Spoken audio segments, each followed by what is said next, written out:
fun. Now the jingle hop has begun. Jingle bell, jingle bell, jingle bell rock. Jingle bells time, jingle bell time. Dancing and prancing in Jingle Bell Square. In the frosty air.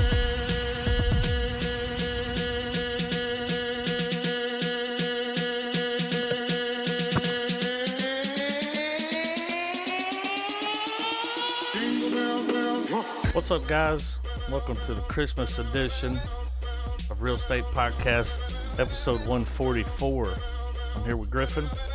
I'm here with Trav. More about the digital fireside with Adam. And it is Christmas Eve. It is.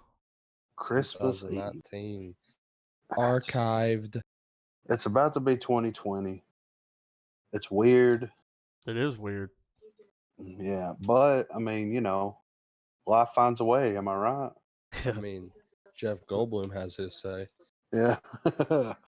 So, you know, I did some Christmas shenanigans today. I don't know about you fellers, but I was out Mucking shaking about. babies. I was shaking babies and kissing hands. You know what I mean? I was Taking doing pictures the and thing. shit. Yeah, Yeah. you know. You went and paid the bills for the kingdom. Yeah, you know, I was Made the rounds. Dude, I'm sorry to derail us, but Paying the Bills for the Kingdom Yeah. is the name of the album. That's the name of the album, dude. That's it right there. I'm writing that down. Hold on. Y'all go ahead. I'm writing that down. So this week we watched Scrooged. A fucking Christmas classic. Right. Speaking of Christmas, my wife's wrapping presents right behind me, so we're going to hear the rips and tears of the paper. It's going to be great. So we're Production value. Yeah, she just said at least she doesn't have to clear tape anything. I uploaded that video, by the way. It's on YouTube. Oh, of that. Yeah. Adam's great- like, is that enough fucking tape? It's live, dude. It's on there. The 2019 taping of the gifts. Yeah. The annual taping of the gifts. You know, Stretch, you know. I think yesterday was Festivus, right? For the rest of us? Yeah. So I'm gonna go ahead and get my errand of the grievances out. Don't you do you have a still poll set up? Wasn't it a poll? Yeah, it's a still poll. The I don't have Festivus that poll? set up. Yeah. No, I don't have that set up. But after we air the grievances, we funny. can do our tests of strength, feats of strength. Yeah. After that, Feats of strength. we're not in the same room together, but you know, we'll make it work. I want to do a, what's that thing where you fall and the people behind you catch you? Trust fall? Yeah. A trust Into test us? or something. Yeah. I'm going to You do it think right we now. catch Catch you? me. All right, I got you. Oh, No, I'm just kidding. oh man, that was a fall. But we got you. Well, have we ever done a We're podcast on Christmas Eve? I don't No. know. I can't remember. I don't think we have, guys. So first. Yeah, Wow. It only took 144 episodes. like almost 3 years. And we've always done them pretty much on Tuesday. Yeah. Well, that's the day. Yeah, I mean, here a while back, Trent was like, hadn't heard the podcast much here lately, man, because you guys stream at different days and stuff. And I was like, no, we don't. It's always Tuesday. It's always been Tuesday, dude, ever since it started. Even He if was we're like, not, yeah, even if we're not doing a movie, if something happens, it's like two of us or Yeah. whatever. We get I on might here even do and it alone. bullshit. I don't know. Who knows? Yeah, I mean, I'm on you here and know. rant, call people cootas. Yeah, that's cool with me. Hey, it's airing of the grievances year round Yeah. at the real estate house, you know. Right. Dude, I wish we had a real estate house. Oh, my God. I just imagine it. It's a room with bunk beds and then a bed by itself. That's where we sleep. And our we have a podcast table. It looks like the poker table that Tell 'em Steve Dave has, Yeah. but it's painted like a film slate. Oh, it looks like a big Oh. movie reel. Yes. All right. Ooh. And then the living room, the quote unquote living room, is just a giant projector with like 3 lazy boys sitting in front of it. That's it. That's the real estate house. I'm moving in, dude. Fuck it. Yeah, dude. I mean, I'm gonna quit my job and move in. do we have to wait? We don't have to. I can go on Zillow right now and find some property. That ain't no big deal. I think though, here's the thing about this podcast. We've been able to do this once a week for 144 episodes. If we had to meet up once a week, wouldn't happen. You know what I mean? Yeah. It's a lot easier Yeah. Well, the to internet. do it this dude. way. Yeah, I mean, Al Gore. What can you say? Mhm. So, but I was so for a we second, wanted- I'm like, what? Then I'm like, oh yeah, he invented the internet. Yeah, you know. No So big we owe it deal. all- You know, he's just like, laying low and worried about the polar ice caps melting, right? Mm-hmm. Flying around in private jets. Yeah, polluting the environment. But yeah, we watched Scrooge. We did. I grew up with this movie. Yeah, like Scrooged has always been at the top of my favorite holiday films. It's up for there with fucking Christmas Vacation. Yes. You know, You know what else I put up there? And you may disagree with Die me. Hard. Well, of course, Die Hard's up there, but Bad Santa. That's a good movie, dude. I put Bad Santa up there, man. I like Bad Santa. Yes. Bad Santa is actually a Christmas movie that my wife and I watch yearly. It's her That's y'all's- all-time favorite. That's y'all's Christmas story. Have y'all watched it already? Yeah. Damn it! I was gonna come over and watch it. Yeah. You know. That's one movie that Travis will not be podlocked on. Oh, I mean, I'll watch it for the pod. That's the thing. The movie's so good. Yeah. It never gets old. Never. It's Billy Bob Thornton's performance. Yeah. Well, I mean, Piss I drunk think Santa there's- Claus. I think there's something. Piss drunk Santa Claus. Piss drunk Santa. What's running down your leg?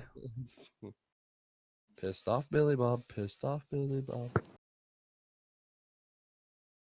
With a Kaiser blade in hand.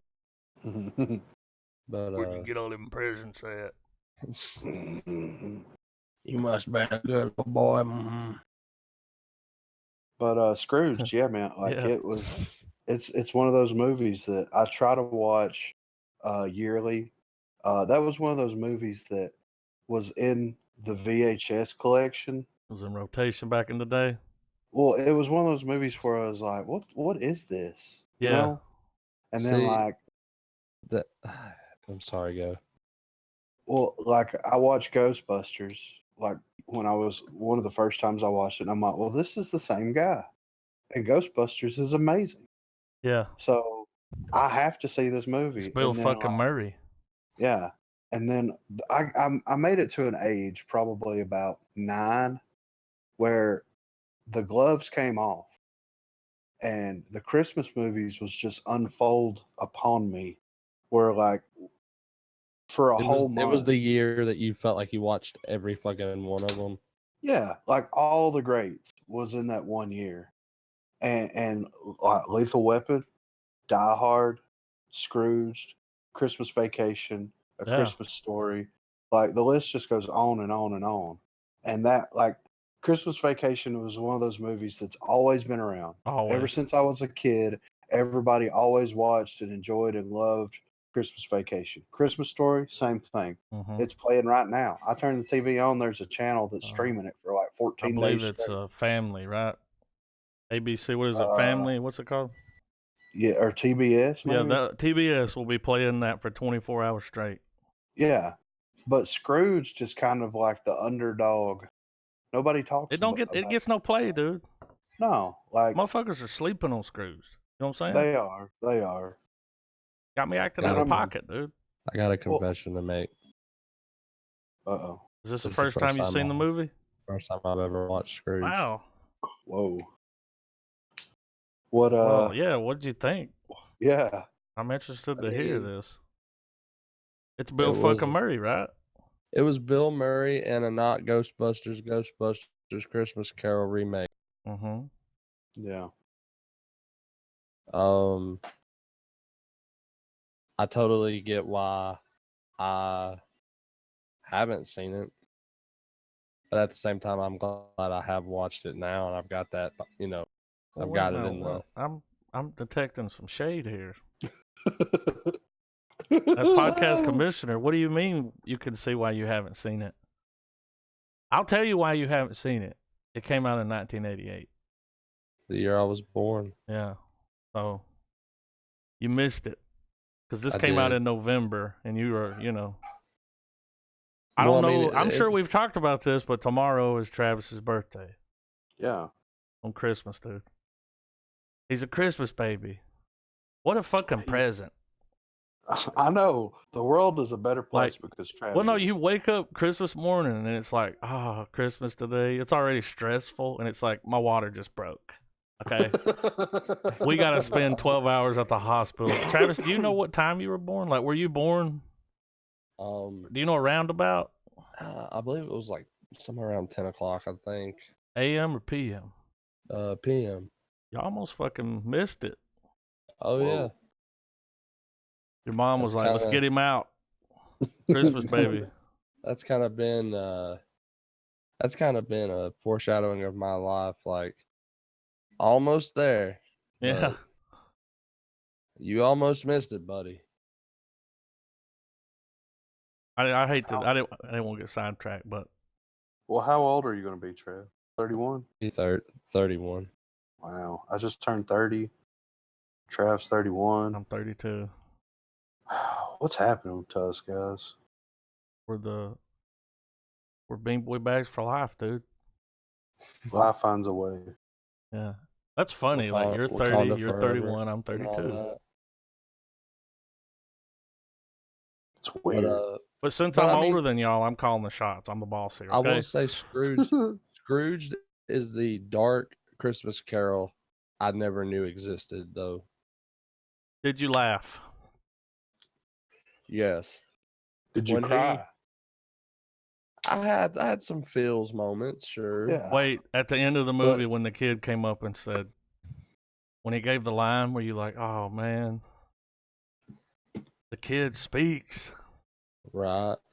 I laughed my ass off when he said, when he was trying to talk to that girl, he's like, will you quit goddamn hammering? Yeah, for the love of your Right. body and Christ. What about So when many- the fairy shows up and she's doing a little Oh. dance? Are you gonna bring and it she up? kicks him in the Yeah. fucking dick. Dude, that shit was I funny. know you had to be rolling on that. Oh, I I love- mean, I enjoyed the movie. I'm sorry I came off like I didn't, but I enjoyed it. I mean, we never I know.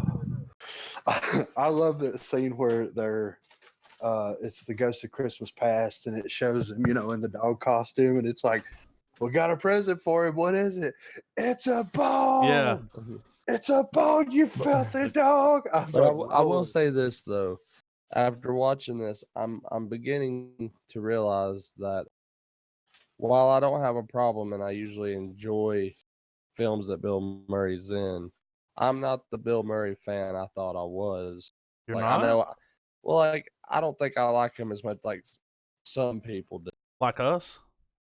Well, I mean, I guess you guys could be included because, like, whenever he's name dropped in something, you guys are usually pretty stoked about it. And Dude, I watched a Bill I mean- Murray documentary. So, yeah. It's a I trophy mean, fish. he'll always be Venkman from Ghostbusters to me. Yeah. That's what I saw him the most in, growing up and all of that. But yeah, it was a good movie. I thought the really crazy looking death Yeah. was pretty insane. When he like all of the little all of the practical effects. Yeah. There was more of that in this film than I thought there was. And Yeah. I thought that was cool. And that's why I felt like it was very Ghostbusters, because it looked like some shit that you would see in Ghostbusters. When he like, opened the coat and he looked at it and he closed it and he opened it again, he said, "Is this our props department?" Like, and then he's like, "Oh It's- shit." A clever idea to make it be about like a TV producer. Yeah. Yeah. I like how it opens, guys. It opens with the, Oh my God. you $6 know, million man. yeah, it shows up because you think That this shit is the was like movie. It's like, what's the happening? night the Santa Claus is reindeer getting fucked died. up. And then, Yeah, then that they shit was play the funny. All other the clip. little programs were great. Dude, Leave It to Beaver comes in there and he's like, "Where's Dad at? He's not home yet." And she's like, "He's probably out chasing beaver. You know, Father loves beaver."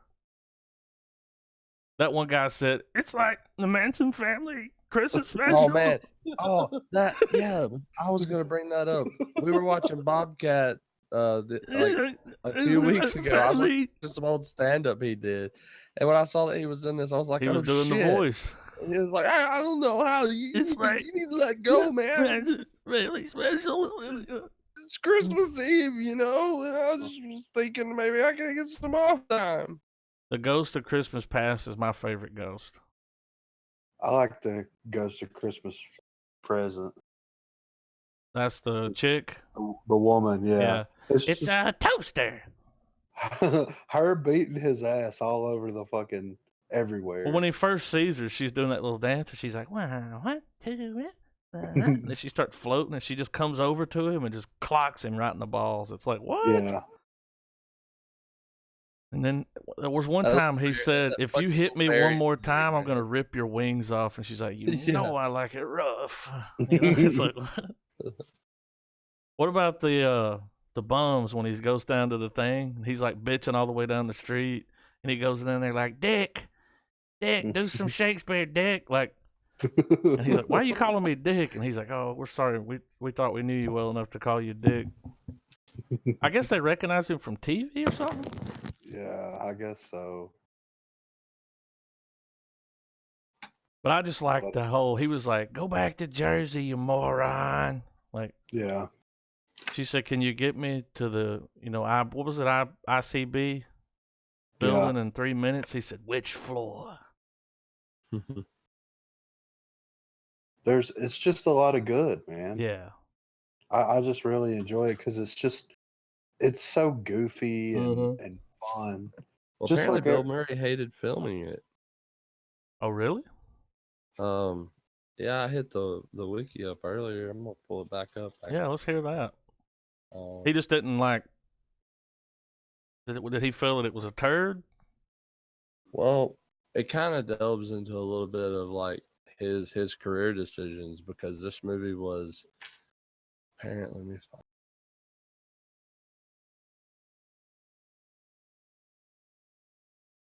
Sorry for the improv. It's all right.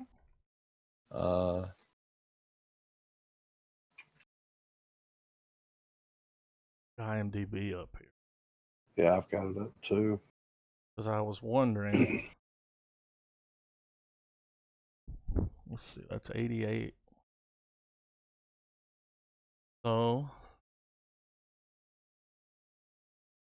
he does this movie. So this was after Ghostbusters, right before Ghostbusters 2, Yeah. and right before What About Bob, Groundhog Day. What About Bob, It's a great movie. Ghostbusters, Groundhog Day. These are all like I used to Yeah. keep Bill Murray in fucking rotation, dude. Like, Yeah. before Adam Sandler came along, or there was others, like it was Bill Murray. Like when I was a kid, like. So it says, in a 1989 interview, Murray said, "We shot a big, long, sloppy movie describing how a lot of filmed content was not present in the film's final cut. For his part, O'Donoghue later said that Donner did not understand comedy, omitting the script's subtler elements for louder and faster moments. He estimated that only 40% of his and Glazer's original script made it into the final film, and the surviving content was twisted. The final cut of the film runs for 97 minutes. I don't think I've ever seen a final cut. I would watch a director's cut of this movie. See, the production was rife with conflict between Murray and Donner. In a 1990 interview with Roger Ebert, Murray said that Scrooged could have been a really, really great movie. The script was so good. Donner, kept telling me to do things louder, louder, louder. I think he was deaf. In a later 1993 interview, Murray said that he and Donner had different visions for the type of film Scrooge would become, adding that there was potentially only one take in the finished film that was his. He described the experience as having a fair amount of misery and said, "That's a tough one. I still have trouble talking about Scrooge," describing working on a dusty, smelly, and smoky set, feeling alone, and even coughing up blood due to the fake snow being used. He also admitted to feeling pressure from being the solo star of a film compared to previous productions like Ghostbusters, as he was on set mostly every day, where some actors would make brief cameos requiring only a day or two of work. Wow. Well, dude, this is the guy that directed Superman and Lethal Weapon, and Yeah. he did big movies. Like The director was more positive about their relationship, describing Murray as superbly creative but occasionally difficult as any actor. You know what though? I think it added to the movie, man, because the dude was miserable, Yeah. and it kind of shows. Like Yeah. I just He thought said that was just good acting. Well, I think this might be the case here. It says Donner had not worked with an improvisational comedian like Murray before, who ad-libbed many of his lines, saying, "You don't direct Murray, you pull him back." Like here's an ad lib right here, guarantee it. Dude's running across the room on fire. He runs over there, dumps water on him. He says, "Sorry, I thought you were Richard Pryor." Oh, and him That was an ad falling. lib. Him falling was that wasn't scripted. Hmm I read that in here. He falls from the building. No, like him falling. Remember, he throws the water on the guy. Oh, and then He's fell. like, "I So gotta they go used back." that cut then. Yeah, yeah. It says here that Paramount announced a special edition release titled the You'll Love It Edition to be released on October 31st, 2006. However, it was recalled for unknown reasons. So Murray there probably is wouldn't sign off on it. well, either that or Donner. I hate that. Because if I could meet Bill Murray, I'd be like, dude, look, it's not a pile of shit. Yeah, I grew up on it, man. It's a Christmas classic. Like, yeah, I mean, it's him. But you get what it is. Like, he had a vision for a different movie, and that's not the movie that got put yeah, out. So we don't even know it could have been better. yeah. Or Yeah, it could have been worse. It says down here, it says, since its release, Scrooged has become a cult classic Yeah.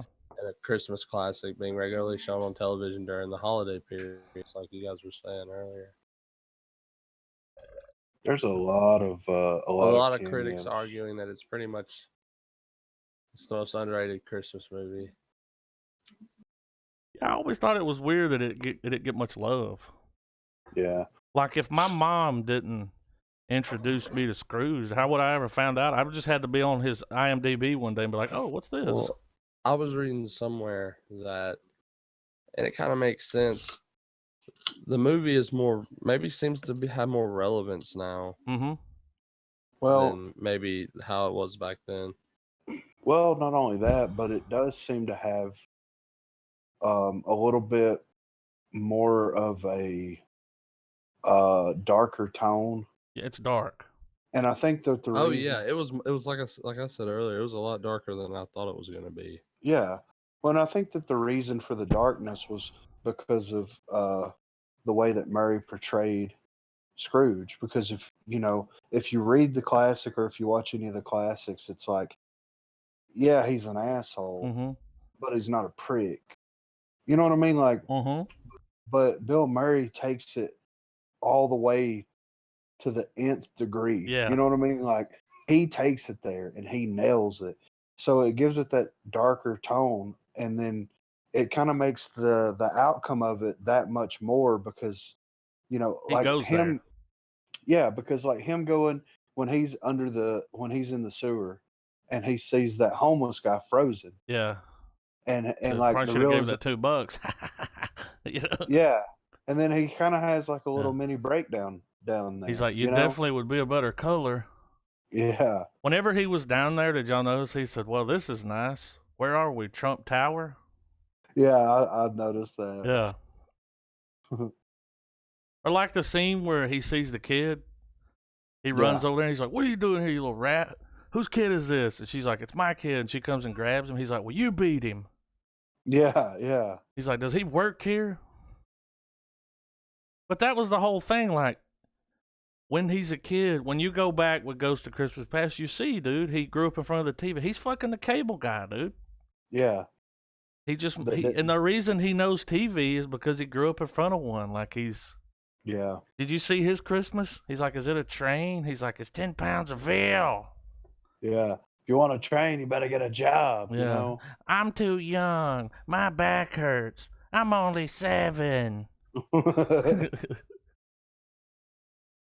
And then he said, and then, the Ghost of Christmas Past was like, see, I told you I was going to make you cry. And he's like, what do you mean? That was a thoughtful gift. He's like, it'd be like $45, $50 a meat right now. Like, yeah. he's still it's trying to, like, yeah.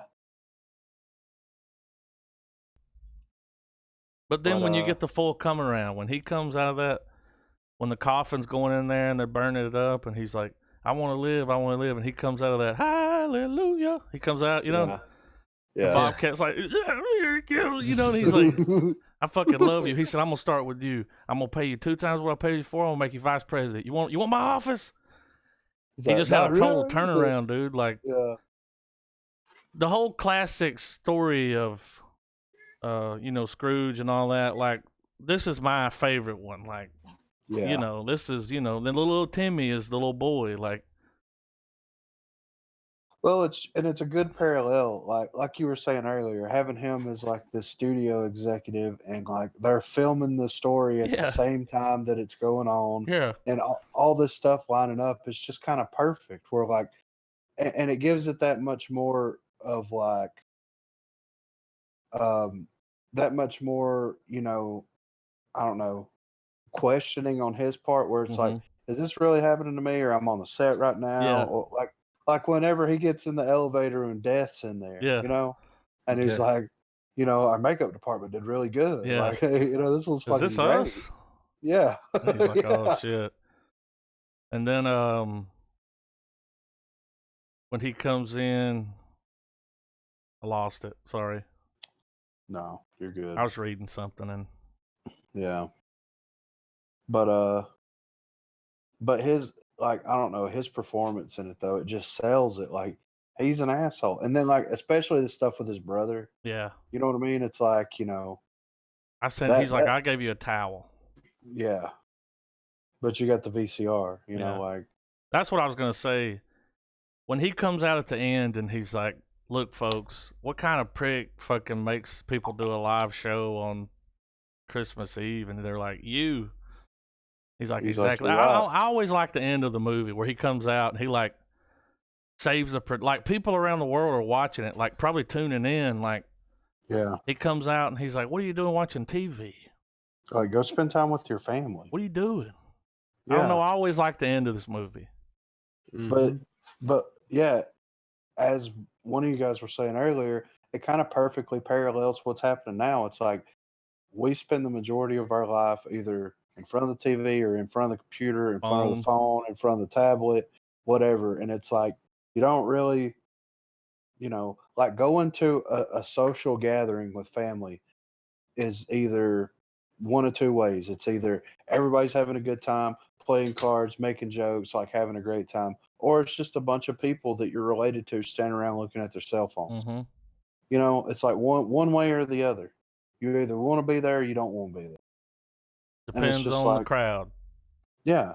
There's some And it's places just, you like going, some places you don't want to go. But you do it, yeah, man, because you know. yeah.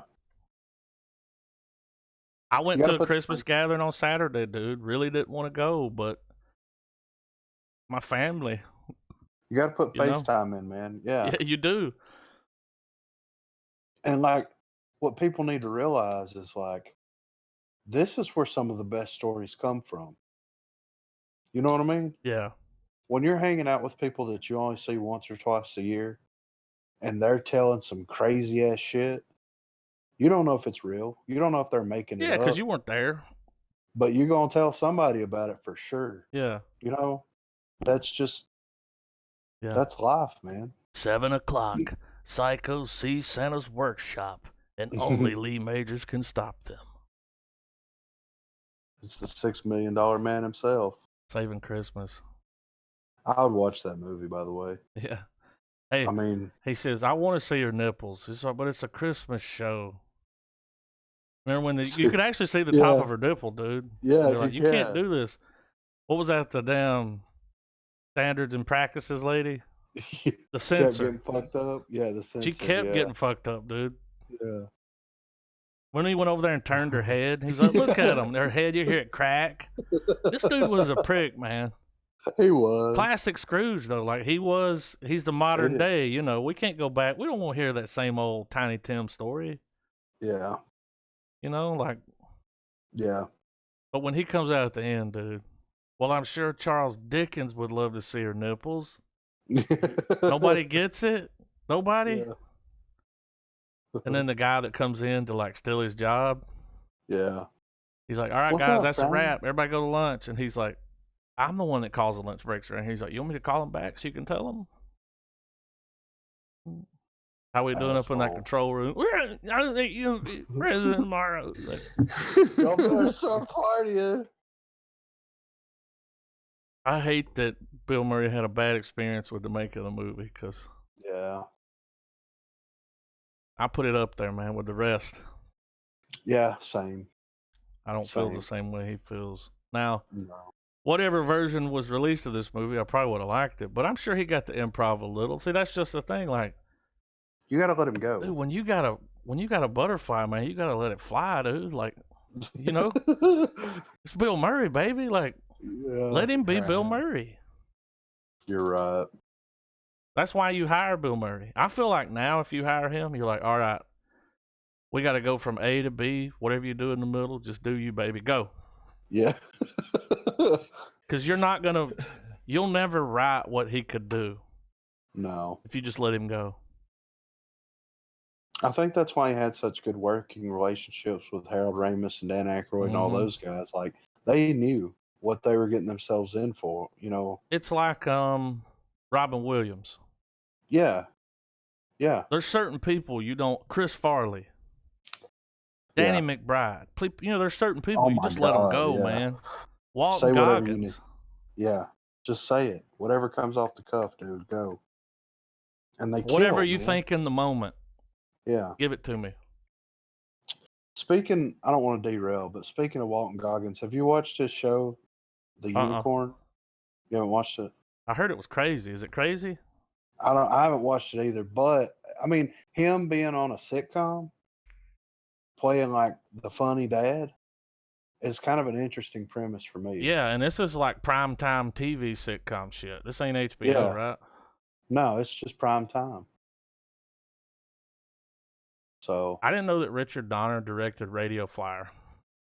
yeah, I he's didn't got know a that. good he's got a Oh, good little list of classics, dude. movies. Yeah, I mean, Goonies, and you've seen them all. Conspiracy Theory, Lady Hawk. Lady Hawk's a great movie. You've seen them all, dude. Yeah, you're right. I mean, He also directed 3 episodes of Tales from the Crypt. yeah, cough, cough, Superman. yeah. Didn't he direct the? Did he direct the Twilight Zone movie? Like when they did the movie? No, Let's see. he didn't. But what He I did do that. see on here is The Toy with Richard Pryor. Yeah. Not to be confused with Toys. Yeah. So Richard Pryor's one of those people. Yeah. You let that dude go, man. He's a comedian. Well, even when you go back, he did Wanted Dead or Alive, which was the series that Tarantino ripped off for Bounty Law. Mm-hmm. He directed a couple episodes of that. He directed a couple of episodes of Twilight Zone. He directed a couple episodes of Man from U.N.C.L.E., Gilligan's Island. He did a lot of TV Mason. back in the day. Yeah, The Fugitive, FBI, The Wild Wild West, The Banana Splits Adventure Man Hour. from Uncle. Yeah. And then he broke out with The Omen. I mean, and then he did Superman 2. Wait, is that the one with Damien in it? Yeah. This Yeah. is all for you, Damien. And he only did the first one. He didn't do the others. No. He just did the first one. From what To I me, see. it looks like the only movie that he revisited was Lethal Weapon and Superman. Yeah. Well, Lethal Weapon, like from what I understand, was his and Shane Black's baby. And he even Shane Black. Yeah. You know Shane Black. I do. He worked on Lethal Weapon. That's how he got started. He wrote a spec script for Lethal Weapon, and the studio He's the picked it writer up. for it, dude. Yeah, and he wrote all of them. I'm pretty sure. What? Yeah, I didn't Yeah. know that. yeah. That's how he got his Makes comeuppance. sense, dude. Yeah, I mean, and then he went on to direct great oh, movies dude. himself. So him working Predator. yeah, he did Kiss Kiss Bang Bang, Mm-hmm. Iron Man 3. Did he write it? Did he write these movies or direct them? I think he wrote Iron Man 3. That I'm not sure. Okay, so he didn't. He directed Iron Man 3, Kiss Kiss Bang Bang, The Nice Guys, Predator, and Doc Savage. That's something's coming out. I think we looked at that a while back. That's based off a comic.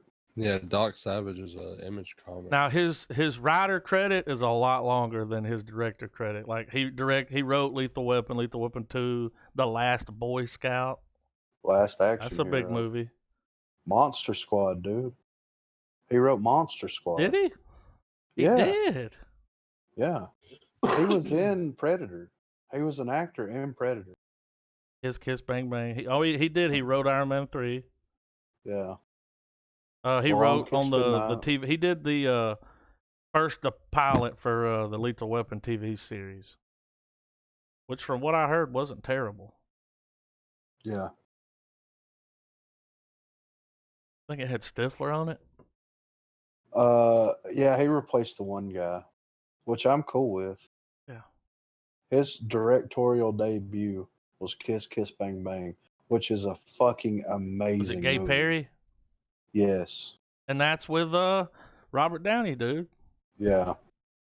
He did The Nice Guys, and that's the only thing that I haven't seen that he's done. I've seen it. I really like Ryan Gosling and Russell Crowe, Yeah. so It's all right. kind of want to watch it. Might have to throw that on the POD. They're good together. They had good chemistry. You know, Russell Crowe's kind of playing the serious guy, and Ryan Gosling was like the goofball, Yeah, which normally he plays the serious guy, kinda. yeah. Well, he's got some funny chops. Yeah, oh yeah. Yeah, I didn't know Shane Black wrote Lethal Weapon. That's yeah, crazy, dude. Like, what a great first movie to write. yeah. I mean, maybe he wrote something before that, but Lethal Weapon's great, dude. Yeah, it is. Love it. Like, That's when one it comes to conversation pieces, that's a big gun. Yeah. Yeah, Yeah, dude, that's his very first screenplay. that's one of the few box sets I don't have that I want. I've got a 3-pack. Doesn't have 4 Oh. in it. I've got 4 on DVD, but I want the Blu-ray. Yeah, box this is a set. DVD box set from back in the day. I saw it at a pawn shop one time for like $3. I couldn't pass it up. Yeah, understandable. And then I took them and watched them. That's the first time I'd ever seen them on like DVD. And I was like, oh, the quality's hold up. amazing. Imagine how they I bet look it looks on- good on Blu-ray, dude. Let's go to Amazon and see how much it is. real Riggs. Don't lose your Riggs. cool. Dude, the line, dude, I'm too old for this shit. I'm supposed to, dude, on the day this is his last day, the day he's going to retire. Yeah, And Riggs is walking in there like, he's like, we got to defuse. Remember the whole defusing the bomb scene? yeah. And he just cuts that shit. Like, not as intense as the bomb scene from Abyss, but where you couldn't even fucking see what color it was. Yeah. So right now on Amazon, you can get a Lethal Weapon collection on Blu-ray for $26. That ain't bad. No. I mean, you get them all Right here. 4. Yes. Right here, you get a 2-movie box set. You get Lethal Weapon collection, Beverly Hills Cop collection, both Blu-ray, $40. Ain't bad. No, not even a little bit. All right, now that we're talking about Scrooge, I've been waiting. I wanted to get into the episode before I brought this up. All right. I'm going to throw this link at y'all, and I want you to All read right. the headline. It's a surprise. Where you posting it, General? General. Uh, Nope, movie news. all right. All right. What? Travis. Hold on. Really? Oh, yeah. June the 7th, 2019. The next. Paramount eyes Kevin Hart for a Scrooged remake. Yeah. They've already done it. They're looking for a writer, which they've probably already found because this was in June. Oh, dude, they'll make it. Now, do we need it? I mean, there's a lot of people that have never seen the movie. I mean, Travis had never watched it. So, but how do they go? Do they do a complete remake? Like, is he still a TV producer? Like, is he? I mean, you got to go that route, right? Well, they're gonna have. This is what I think. If I'm writing a Scrooged remake, Kevin Hart is gonna be the owner, executive, whatever you want to call it, of a streaming service like Twitch or Mixer. Netflix, something like that. Well, Hulu. yeah, and he is wanting to put on this production, live streaming it, which would be the same thing basically as what they're doing then. But he's an And asshole. yeah, and I mean that's the only thing that you really need to change about it, right? I mean, I think he could play a good asshole. yeah. I mean, think he could ain't Bill too. Murray asshole status, but No, but yeah, when I was looking around earlier, I went up and typed in Scrooge, and you know how it'll come up like cast, streaming, IMDb. yeah, 4 or 5 down, it said remake. And I was like, huh? I clicked on it. I was like, oh, that was this year. So we're not talking about an article that's 5, 10 6 years years old. old. We're talking. And who owns No, this Paramount is now? Does Disney own Paramount? Did they? No, No, they don't own that. Okay. Well, in dude, Paramount Comcast. we're living in that time, dude, where they're remaking everything. yeah, Because this movie came out, 30 years ago. So yeah. nobody, none of these people have seen that, and this may be a good movie. Now, I like Kevin Hart. I think he's funny, but But do we need I'm it not though? gonna like it more than I do this one, and that's just Yeah, because it's got Bill Murray in it, and it goes back. yeah. Me and this movie are like this. I got my fingers crossed. I But I thought mean, that was I'll watch interesting. it, but yeah. So, y'all want to rate the movie? Mm-hmm. I give it a star. Fine, fine. Of course, I mean, Bill fucking Murray, dude. There's nothing that Bill Murray's in that I will not give a full star to. You know what You're movie? making me feel really awkward, Adam. You gonna give it a half star? I'm not saying nothing till it's my That's time. fine, dude. It's all right. It's your star. I'm just saying, you're throwing down, you're giving your stance and you're throwing down like battle lines, man. Bill Murray, dude. I I mean, if I'm gonna give anyone it a else was star. in it, I don't know, but it's Bill Yeah, Murray, so.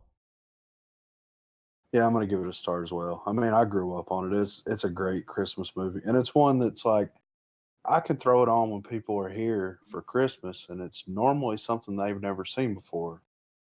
And it breaks tradition kind of because yeah, it is. It's a cult. It's a cult classic in a lot of ways.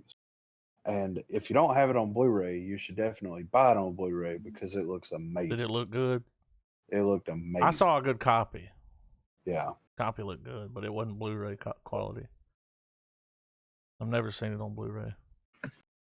I bought it 2 or 3 years ago because I was watching it on VHS for years. Yeah, I I couldn't had it on find a VHS. DVD. I couldn't find a DVD copy of that movie to save my life, dude. And then I saw it at Walmart for $5 on Blu-ray, Steelbook, sold American. So, what you got, Trav? I give it a full. Oh shit, coming in clutch with it. Worried me for a minute. When I laughed, dude, I fucking laughed. Yeah. Like, it was a good movie. I can see why. I can see the criticism against it, but it didn't ruin the film for me. Do you agree with Roger Ebert with his 1-star review out of 4? No. Nah, dude. Fuck So this that movie guy. came out in '88, and the budget was around 30 million, and it raked in about 60. So it made It its money doubled. back. Yeah, it made its budget back plus another movie, you know. So, and it didn't fuck his career up. He went on to, you know. But it is a movie that not a lot of people talk about, even when you talk about Richard Donner or Bill Murray. Right, like that's yeah, that You was very never hear anyone surprising. talk about this movie, dude. Except for us. Yeah. When you And brought it up, I was like, oh yeah. Like, that's why you need to continue to listen to Real Estate, because we bring the hard facts to you. yeah, we keep it real. There's actually a lot of backlash over this remake. Like the internet's like, why? Yeah. Just watch the other one. But it's that money train, dude. A lot of these studios are raking in. See, here's the thing. A lot of people are like, why make Aladdin? Why make The Lion King? You know, all this stuff. But it's like, those movies are raking in. I think the last time, if you look at the Aladdin numbers, worldwide, it's like $900 million. So that's why. Yeah. If you don't want them to Well, make these and movies, also, don't go and give them your money. Because that's, I mean, you're telling them that you want it. Yeah. well, I mean, you got to think too. We're a particular part of the audience that grew up when the originals came out, Yeah. so it doesn't seem as long as it probably really. Because a lot of the Disney classics that are getting these CGI live action remakes and stuff. I mean, it is around time where a new generation can watch it that maybe didn't grow up watching the VHS tapes or the DVDs and stuff. I know that that's few and far between, but those people are out there. Like, I don't see anything wrong with the whole reboot thing. It's just that no one's really taking their time with it. Right. Well, like with Jumanji, they've already pumped out 3 of them. 3? I think they're working on the third one Okay, now. so 2. Yeah. I saw an interview with Jack Black, and they were sitting there filming in the jungle, and he said the name of this movie should be Welcome to the Jungle, and a marketing dude was like, "That's a good idea," And it happened. and that's the name of the movie. He's like, "I didn't get Yeah. credit for it, but I said it first." Yeah. I watched the first one. It wasn't that bad. See, they did something different. Here's what they Yeah. did, guys. So when you watch the original Jumanji, love it. All right, they get the board game. Game starts. You know, you start with Robin Williams getting sucked into the game, Yeah. and then you pick up with the kids finding the game, and he comes out. Bam! Wild man. He's out of the game, Yeah. and he's like, "We gotta play the game." Like, you already rolled the dice. You gotta keep playing. Well, in this Jumanji, they go into the game. So it's Right. completely different because we never do that in the original. You never go into the game. The game comes to you. Yeah. So at least they did that. They were like, all right, they made it something different. Like, we're going into the game now because it's a, it's a cartridge. It's like a Yeah. video game. And what I thought about the newest one that's cool is it has a Danny Glover and Danny DeVito. Really? They're in it. Yeah, have you seen the trailer? They're in it. And whenever they go into the see, game I this kinda- time, Danny Glover is played by I think Kevin Hart. So Kevin Hart plays Danny Glover, and he'll like he kind of picks up on his vibe. You know, he kind of like talks like him a little bit, Yeah. and then I think Danny DeVito is Jack Black or somebody like. But Well, that's see, kind of cool. but it still doesn't hold up to the original. Oh no, because, never. Because that movie still holds up. Mm-hmm. The way they managed to bring to slowly bleed the game into the real world To the real world, that was cool. was so fucking awesome, dude. I remember that as a kid. I feel like Night at the Museum took a page from that. Yeah. Because when I watched The Night at the Museum, I was like, it's fucking smudgy, dude. The fucking Yeah. museum. Like, all this shit's just bleeding over into the real world because there's a fucking magic tablet somewhere. Okay. Which should fucking start, Dangle wrote? Y'all know Dangle wrote those, right? we Yeah. should start doing our own real estate classics list where it's movies that they hold up to us, and when they all get the 3-star across Yeah. the board treatment, and we try to find movies that we can come to the conclusion that they don't need to be remade. No. If you want to experience the story, watch this original and find a way to watch this one. Yeah. It's already available. Yeah. You can Baron, watch it right now. yeah. Baron Munchausen. That's why I picked that movie. They will never remake that movie. I don't I'm think they not- can, dude. Yeah, I'm not worried about that happening. Like that, it would be suicide for a director to try to touch that. Yeah. I don't mean that in a bad way. Well, it's just so. It's so. Of Did I its give that time. movie a half star? I don't remember. I don't think I did, but if I did, I was a mistake.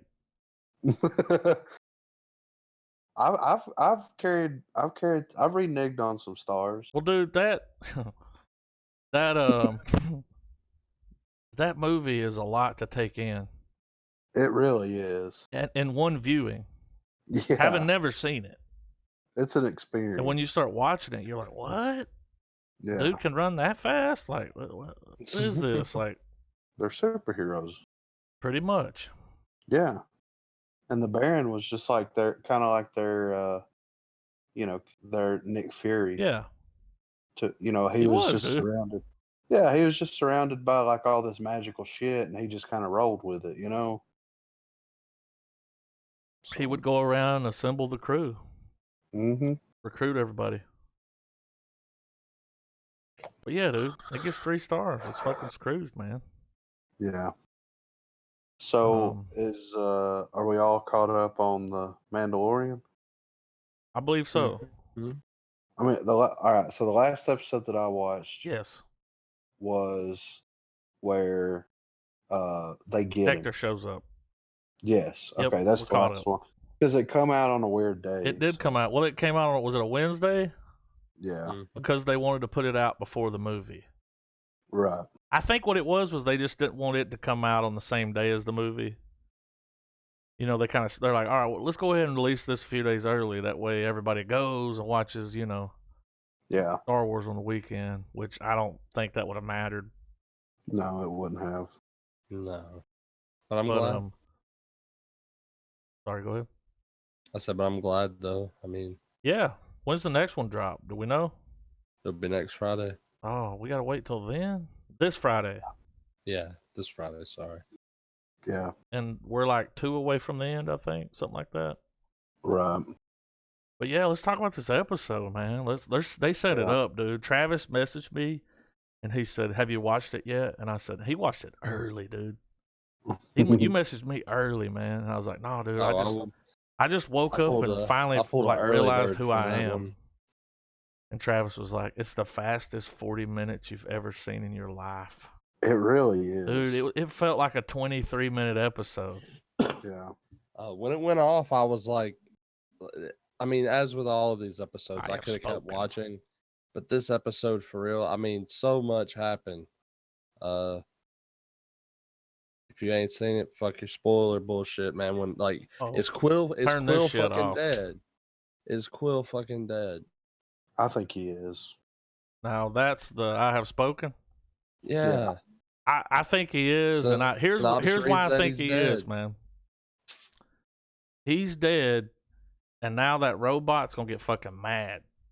And gonna fuck some motherfuckers. And what's up. funny is earlier in the season, So we're me gonna and get some Travis jokes were on the watching show. episode 1 together, where he goes and he meets Quill and he meets the robot. And then when he leaves, I was like, "Oh shit!" I thought he was gonna like team up with him, take him on the road like the doctor takes a companion, like. Yeah. And then we started talking about, nah, dude, I bet they come back later. Yeah. They'll meet back up later, and he finally got their trust, and but they got the baby. I know. I mean, dude, the stakes have never been higher for Baby It's Yoda like- right now. But every episode, dude, the cliffhanger is just Like, is he gonna force his way out of this one? he can. I don't think you will. So y'all This think is- he's all right? Lay it on us, dude. Well, this is what I think, and it makes sense because like if he's just this all powerful thing, and it does kind of show how powerful he really is, but if he's just this all powerful thing, then the stakes aren't really that high. You know what I mean? If he can just like if he can stop whatever they're gonna do to him, just stop it, and that be the end of it. Then what's the point of Mando like flipping his shit and try to get him back? Like that. Yeah. That's why. This is the So, setup for season 2. Yeah. Yeah. So what I'm thinking is like, you know, the crew's all together. The robot is going to be joined by the rest of them, and he's going to save the day and get them out of the situation that they're in at the end of the episode where they're stuck behind that wall. He's gonna come in you know? clutch with the reinforcements. Yeah. Yeah. And I think that that's going to be enough for Mando to be like, all right, I can kind of trust this thing, and he's going to enlist him. Take him on the And- road. Yeah, and them three are going to be trekking through the galaxy, bouncing from So the place to chick, place. Mando, and the robot. Yeah, yeah. But And you they're know gonna- what? But do you think Adam called it in the setup for season 2 in that we're gonna get this badass episode of Mando and the group kicking ass, taking names, going to different planets and stuff, only to get your princess is in another castle moment where like Well, yeah, they just miss them, you know? yeah. I think that that's going to be a lot of it because I mean, and think about it. That team that's locked up in that prison cell is going to be sprung loose by some point. you know the Well, they're new not order, supposed to be the there. Empire. Yeah. So, and they're going to be enlisted to go hunt Mando down to stop him from coming after That's him. why It's they gonna weren't be, killed. We'll Yeah, see it's them gonna- again. That's why they didn't kill them. Yeah, it's going to be this whole rigmarole, and I think that at the end of this season's going to set up for it. All of I'm going to say at least the first half of season 2 is going to be them bouncing around to different planets, looking for Baby Yoda. You know, trying to find out where they're going, where they're at, this, that, and the other. And I think the last half of season 2 will be like a confrontation between Mando and whatever else is going on because there's more that's going on here that we don't know about, Oh, yeah. obviously. You know, and I think that you know, Gus making an appearance and showing his his face is going to be carried out as far as it needs to be, which is a good thing because he's a perfect villain in Like- so many ways. Well, here's the thing, dude. We're watching the episode, and you got this like, dude sounds German, something Yeah. like that. The specimen. Yeah. Dude, Gus shows up with the cavalry, and they kill everybody in the goddamn room.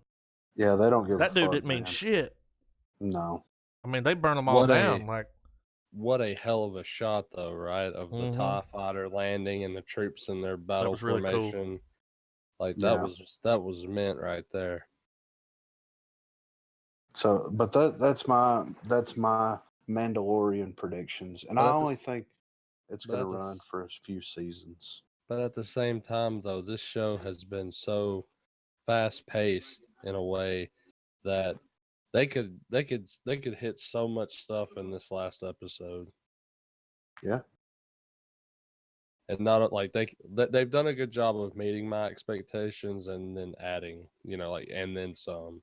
Yeah, I think even though there's still one episode left, and sometimes that's all it takes to make or break something. But just on what's been out now, like this is a A+ show for real. yeah. Well, they're gonna at this point they're gonna have a real hard time fucking it up. You know what I mean? Like, They're gonna have to really want to yeah, sink that shit. yeah. So that's why I'm thinking that like everything's gonna be fine as far as like the story itself, because I mean, like I said, they're really gonna have to try to fuck this up, and I don't think that they will. Mm-mm. And I think that like once you get burnt out on seeing them trek across the galaxy, trying to find this Baby Yoda and all this stuff. Yeah. They're gonna throw a curveball in there.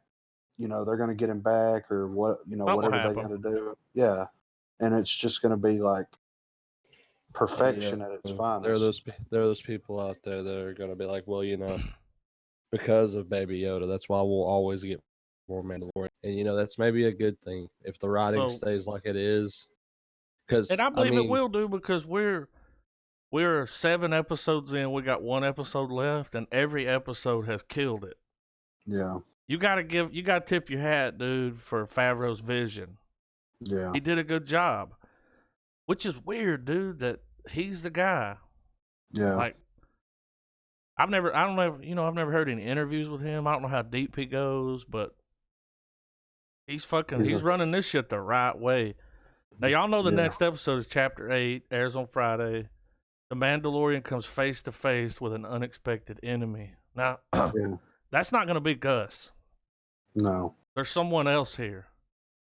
Well, it's probably fucking Carl Weathers.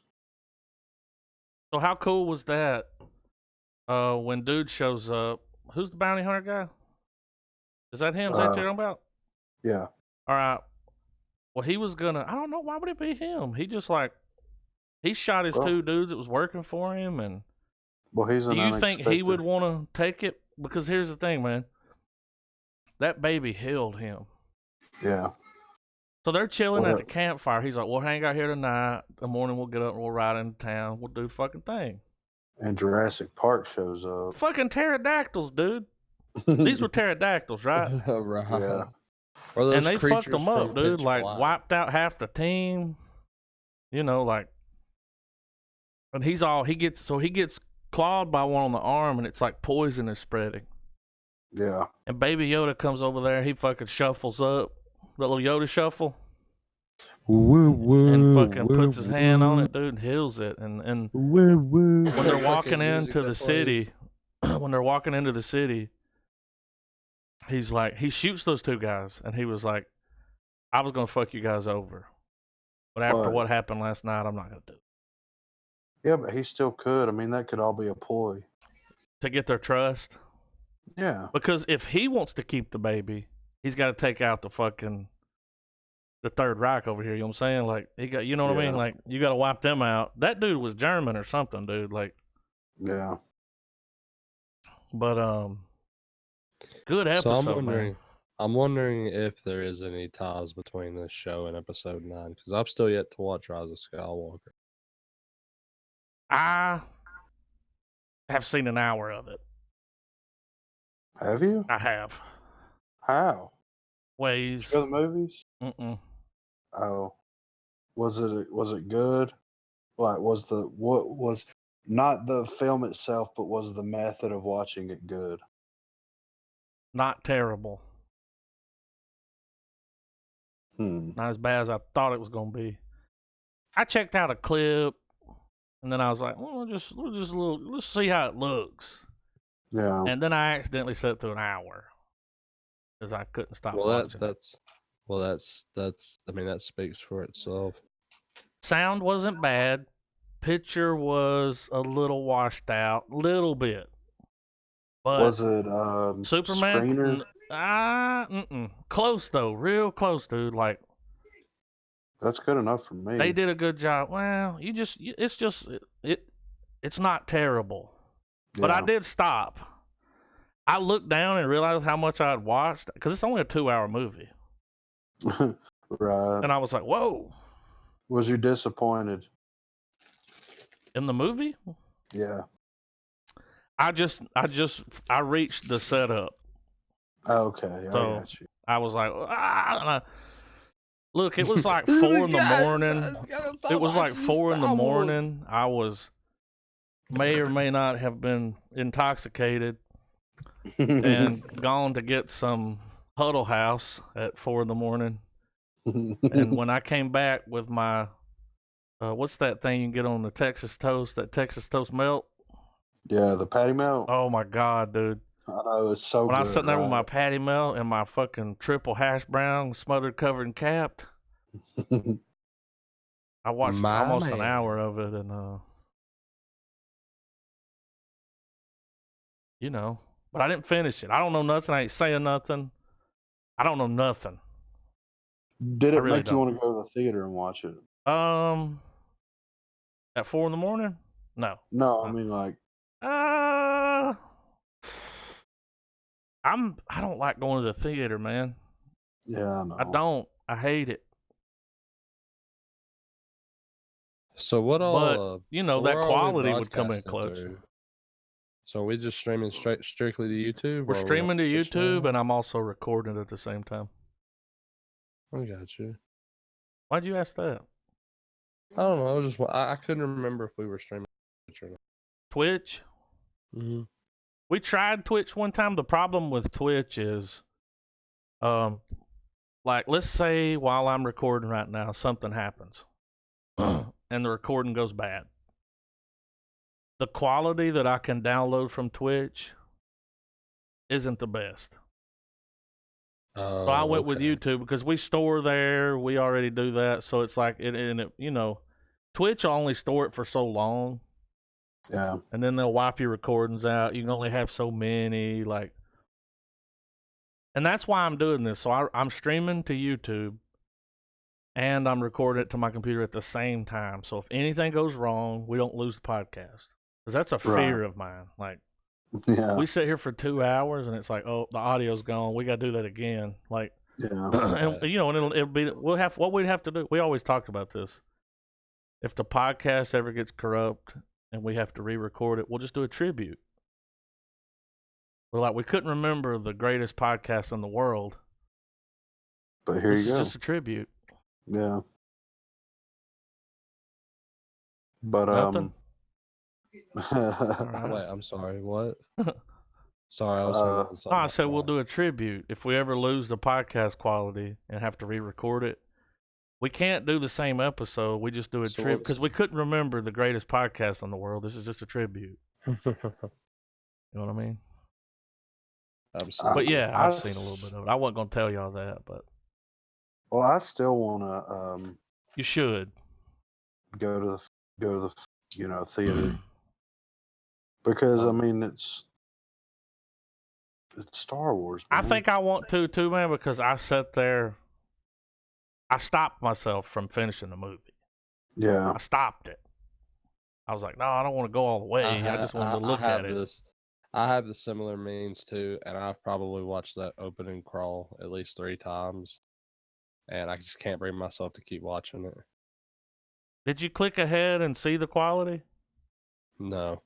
It wasn't that bad. It's not Superman. And you know what I mean by that. Yeah. It's not that, dude. It's 1,000 times better than that. What a horrible way to watch what is one of my favorite films. Yeah. And low key ruined it for me the first time around. Same here. But yeah, Like that, like you have to visually take that movie in the same way you would the narrative. I thought about going earlier today over to the theater after I watched that. I was like, I'm gonna go finish it, yeah, see what happens, because I want to see. There's some good you know, it's Star Wars, dude. So, yeah. but here's the thing, dude. I didn't watch enough of the movie to know any goddamn thing. Right. Nothing was spoiled. Like, it was all just set up,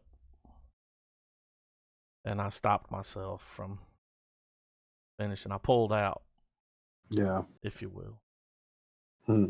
How ski.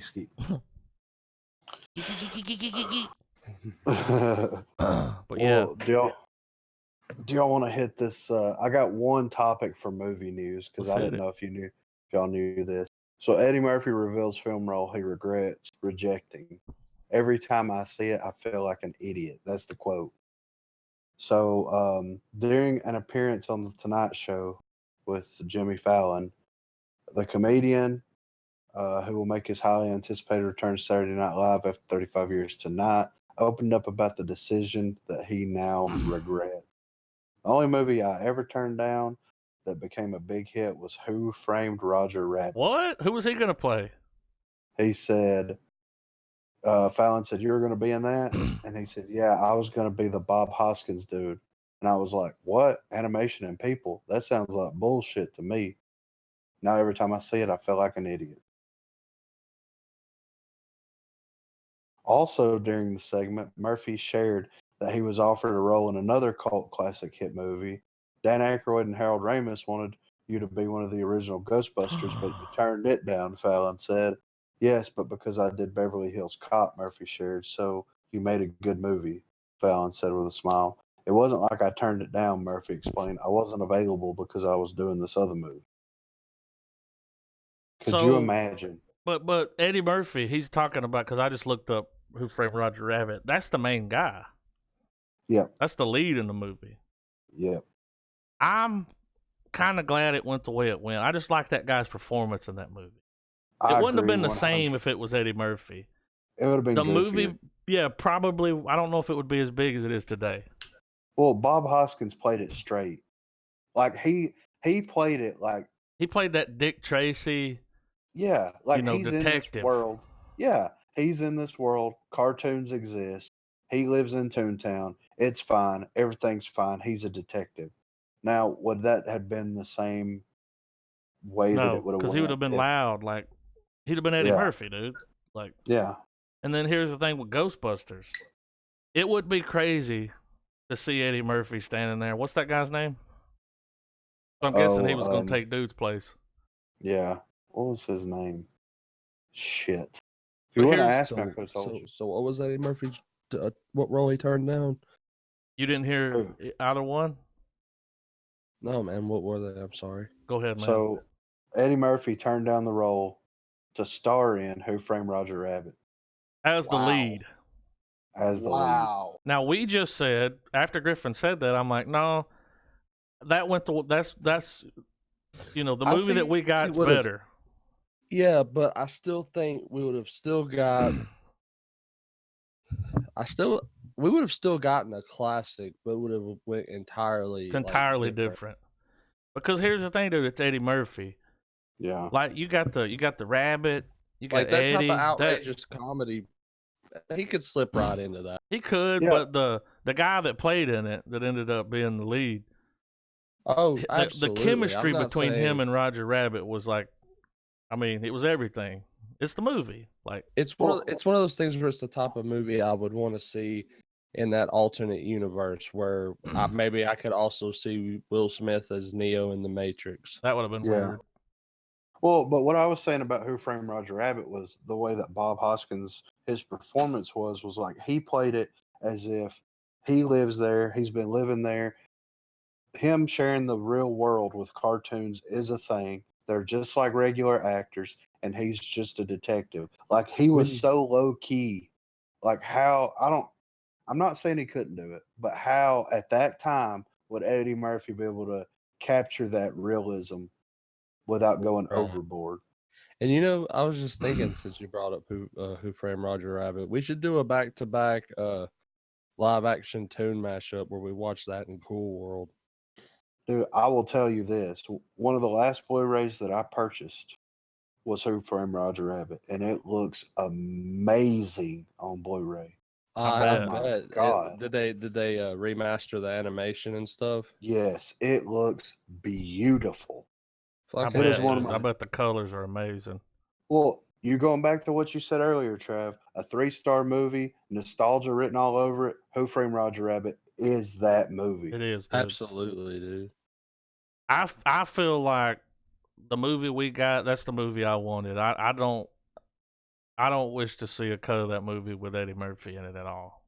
Yeah, no. You That don't guy think he just can played it. handle it? I'm sure he could because he played serious in like Beverly Hills Cop or he's played serious, but it just If you it could would have rift been in different, long enough man. to It would have watch been it different.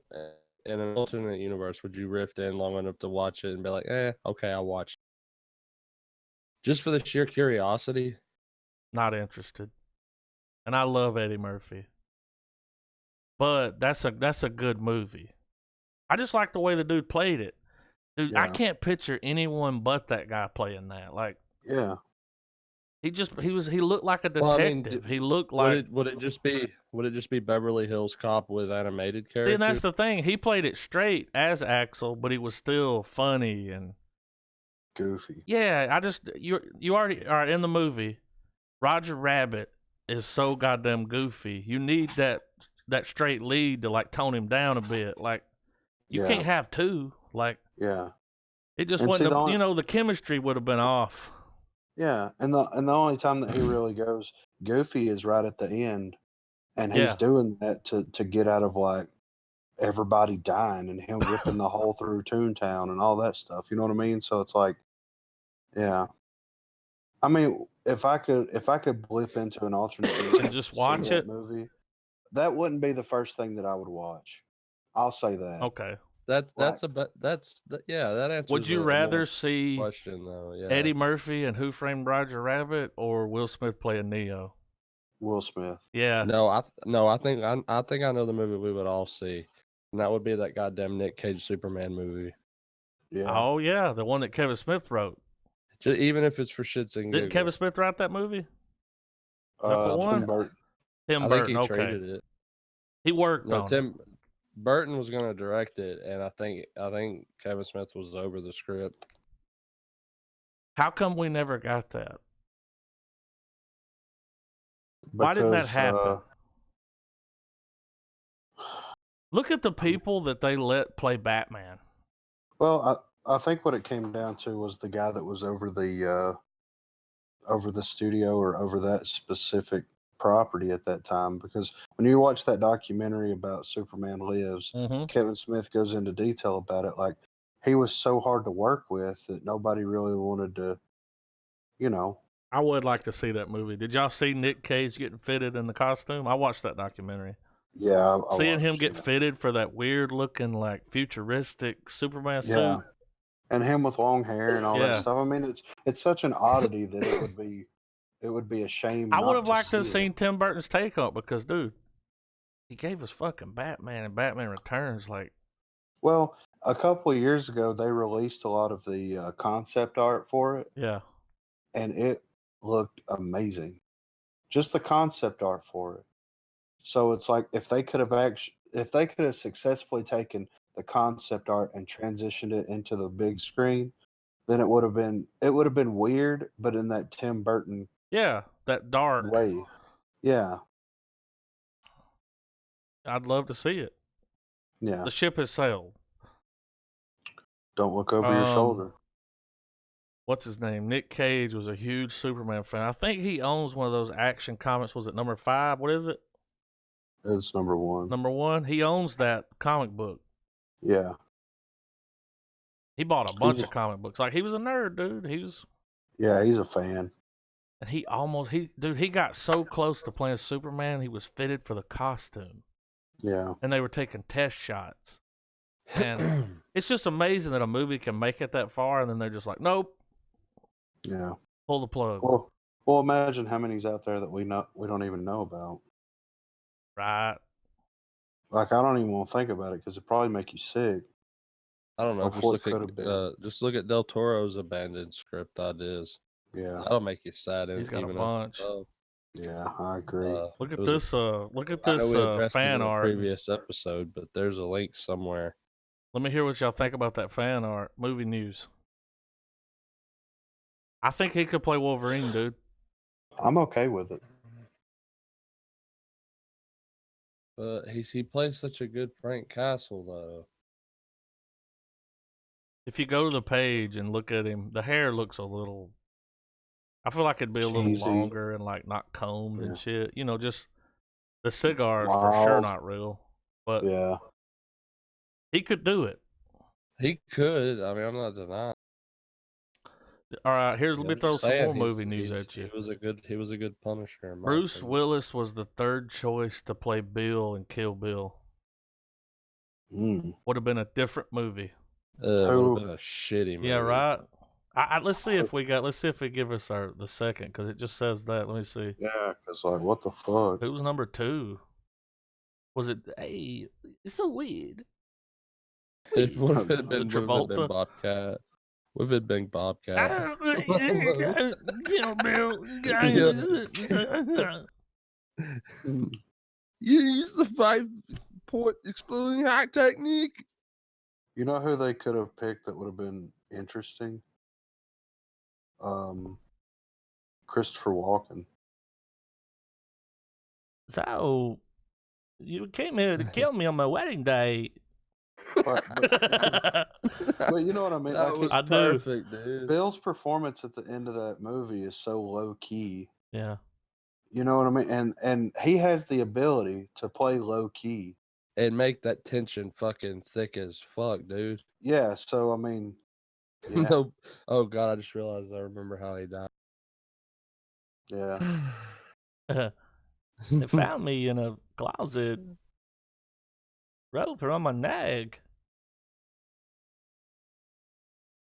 I'm not seeing in this article the number 2. But you know, I come across more people that have said that they don't care for the Kill Bill movie. People that actually like. I like them.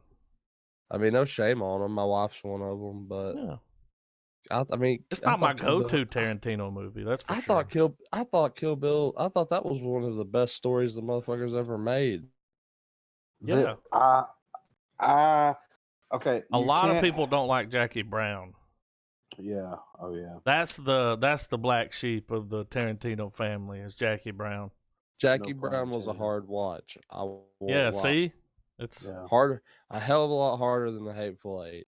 Yeah. yeah. Got me talking But, politics. Well, my thing is Kill Bill Volume 1, I watched the dog shit out of that movie. And the reason that I watched the dog shit out of that movie was the same reason why you watch kaiju films. That fight at the end is so fucking good, dude. It is fucking incredible. Yes. I love it. Then you get to Kill Bill 2. And Kill Bill 2 is a little bit. It's full on Western. Yeah, yeah. Which is fine. But it's like you're so fucking hot, dude. You're on this high. Yeah. This Tarantino sword fighting high from the first film. She's going around. It she's kind of fucking falls motherfuckers off on up. number 2. Well, it's like they should. It should have been one movie. Well, in my opinion, they should have taken 1 and 2, and they should have recut it. It should have been one film. And the ending of the first film should have happened right before the ending of the second film. And it should have been this weird fucking Tarantino time jumpy shit. Like if somebody could go in and do like like some weird cut of the film, like you take both of them, you strip it all down. I can't believe you guys are talking the way you're talking. No, but What do you dude, mean? it's No. it's true. Adam, think about what y'all are doing here. Y'all are two of the biggest Tarantino fans, and you're Well- talking about dissecting. Well, here's Yeah. the thing Some of though. the films- Tarantino Dude, filmed I'm it the as one's one gonna have to movie. defend this shit. Dude, there's not Tarantino some- filmed it there's as one nothing you movie, can- and the studio was like, "We can't put a movie out this long, dude. Today you can." And goddamn right on his behalf, because like none of that story should be cut. But it No. should have been one movie. I'm Mm-mm. not saying it Dude, should they have been cut. released one, and then you had to wait how long? A year to watch the second one? Yeah. A year, dude, to pick up on that? No, on, but like, dude. but the point No of the fucking of the miniseries. but the change in contrast would have been lost, man. I feel like it. Here's the thing, though. Wouldn't you have rather just had it all in one? I mean, that's the beauty of being able to watch it now, because Because you can watch it back to back, dude. See, that's the thing. You're already watching it as one. It's got rewatch value out. You the can't ass, in watch my Kill Bill opinion. 1 and not watch Kill Bill 2. Like, Yeah. gotta watch them both, right? Yeah. Oh, It's one absolutely. movie. So the studio fucked that up. I'm just saying Well- that it should have been one release. And how Well- long would it have been? 4 hours? Not that long, Probably. dude. Well, but my thing is if they were to release that as one film, then it tonally it would have been completely different, and it would have been edited completely different. Yeah. 'Cause like you said, Trav, like it's such a drastic change between the first one and second one in tone and everything that's going on. They could have successfully chopped all that up and mixed it all together and laid out this cohesive story and like been and it still could have worked. It still would have been Tarantino as fuck, but it Right. would have And I because no, I think I hear what you're saying, dude. The time hop. You could cut 1 and 2 together and kind of do the flash forward, flash back. Yeah, at You the could have same done time. that, dude. I Like think I as you're think for watching me, one, you're peppering two in there. but Yeah. like for me, I think it's just the fact that you just get two offerings, beginning and concluding the same story, but you still in a weird way get two separate films. Yeah. And I don't know, I like the presentation of it. I like the idea that volume 1 is this origin story told in a Japanese samurai style of what Yeah. like story of Ooh. filmmaking. And then you get the cliffhanger of holy shit, her kid's alive. And then the Yeah. next movie starts and it goes full on Western revenge movie. Yeah. I now And know who the other that's actor cool was. because a lot of I don't know, it felt like watching a live action anime. Yeah. Which Never mind the actual sequence put in the film. Now, the fight scene, dude. What was it? The Crazy 88? Yeah. That fight scene where the blood's going everywhere and she's just fucking up all these little dudes. It's in Oh, black yeah. and white, It's dude. and so it was fucking good. amazing. But the blood, you can see the blood, right? And like the music Mm. stops and all you just hear is fucking Like it's not Just- colorized, but just carnage, man. there's just blood everywhere. Yeah. So let me tell you guys who he wrote the part for. Warren Beatty. Whoa. And the reason why Bruce Willis was third is because he said Bruce Willis, he's like, if you've ever worked with Bruce, he's like Warren Beatty. And I can kind of see that. I get what he's saying by Yeah. that. Like he's that guy. Yeah. So he wrote it for Warren Beatty. Warren Beatty couldn't do it. And I think he would have done all right. Yeah. But David Carradine killed it. He did. Knocked it out of the park, dude. And then he even played that. You remember when he was playing the like Italian dude? Or the Yeah. Spanish guy, whatever he was. He was something. That was amazing. And I didn't even know that was him, but Sterling was No. like, that's fucking David Carradine. I was like, what? Yeah. Because he changed his voice. Like, he just showed you how good of an actor he was right there. You're just like, whoa, dude. He's like, he just transformed. But his bill was really good. Yeah, it was. I mean, and Warren Beatty. yeah, which is crazy. Weird, right? To just think Yeah. of what could have been. That's an alternate universe, dude. Yeah. But no, I enjoy Kill Bill franchise. I Yeah, watched dude. and loved both of them. But like I said, I mean, dude, I just think on After- the release, that's what, because a lot of people push away from that one. yeah, And I think it's the way it was released. See, Trav, when you watch it, you can watch them both. But can you imagine you go to the theater and watch it and you got to wait? It's like, man, I got to wait for the other one. yeah, You know how it is. You want to binge watch it. Just now you can do a long movie. A long movie's True. a thing. Like and they've even said now that they're all right with it. Well, I mean, they're not bad experiences. I mean, the only one I've ever sat through that was really long was Grimes in its entirety. But that was pretty badass. Like that was being able to see that be presented the way they were intending it to be as like this like double feature Mm-hmm. yeah. was really cool.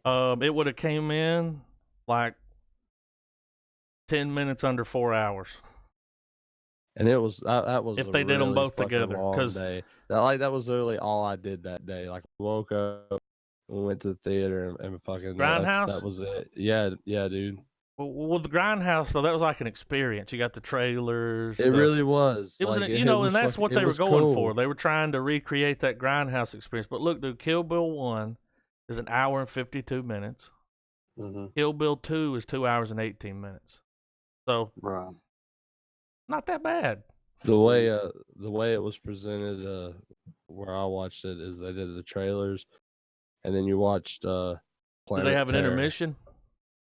Then they had a Did like a thing come up on the screen and was like, "We're taking a break"? And did it give you how long it would be? And honestly, I can't remember, but I remember there being a shitload of trailers between the two movies, and then Machete was and made then- into a movie. and then Death Proof. Yeah. Seeing the trailer for Machete when it was just a spoof was hilarious. Same for all of them. Like they did Thanksgiving, a movie called Don't was like all the trailers were hilarious. And you know that was Tarantino's idea. They're like, we're doing the Grindhouse thing. We're going to release it together. And he's like, we got to have these trailers. Yeah. Okay. You know, like. I thought to me, the problem was Death Proof should have went first. Yeah. Because it's a instead of slow Planet build. Terror. Yeah. So by the time you watch something as loud and bombastic as Planet Terror was, and it was all, And then you're coming in with Death Proof. Yeah, it was like by the time it was definitely one of those things where when I left, I enjoyed it. I enjoyed both movies a lot, but it was one of those things where I was kind of getting antsy too. So I was ready. Like I was like, I'm gonna have to watch Death Proof again on video. Yeah. Yeah, because you were already ready to go. Yeah. I know what you mean. I really like Death Proof. Yeah. Yeah, I mean that was a good movie.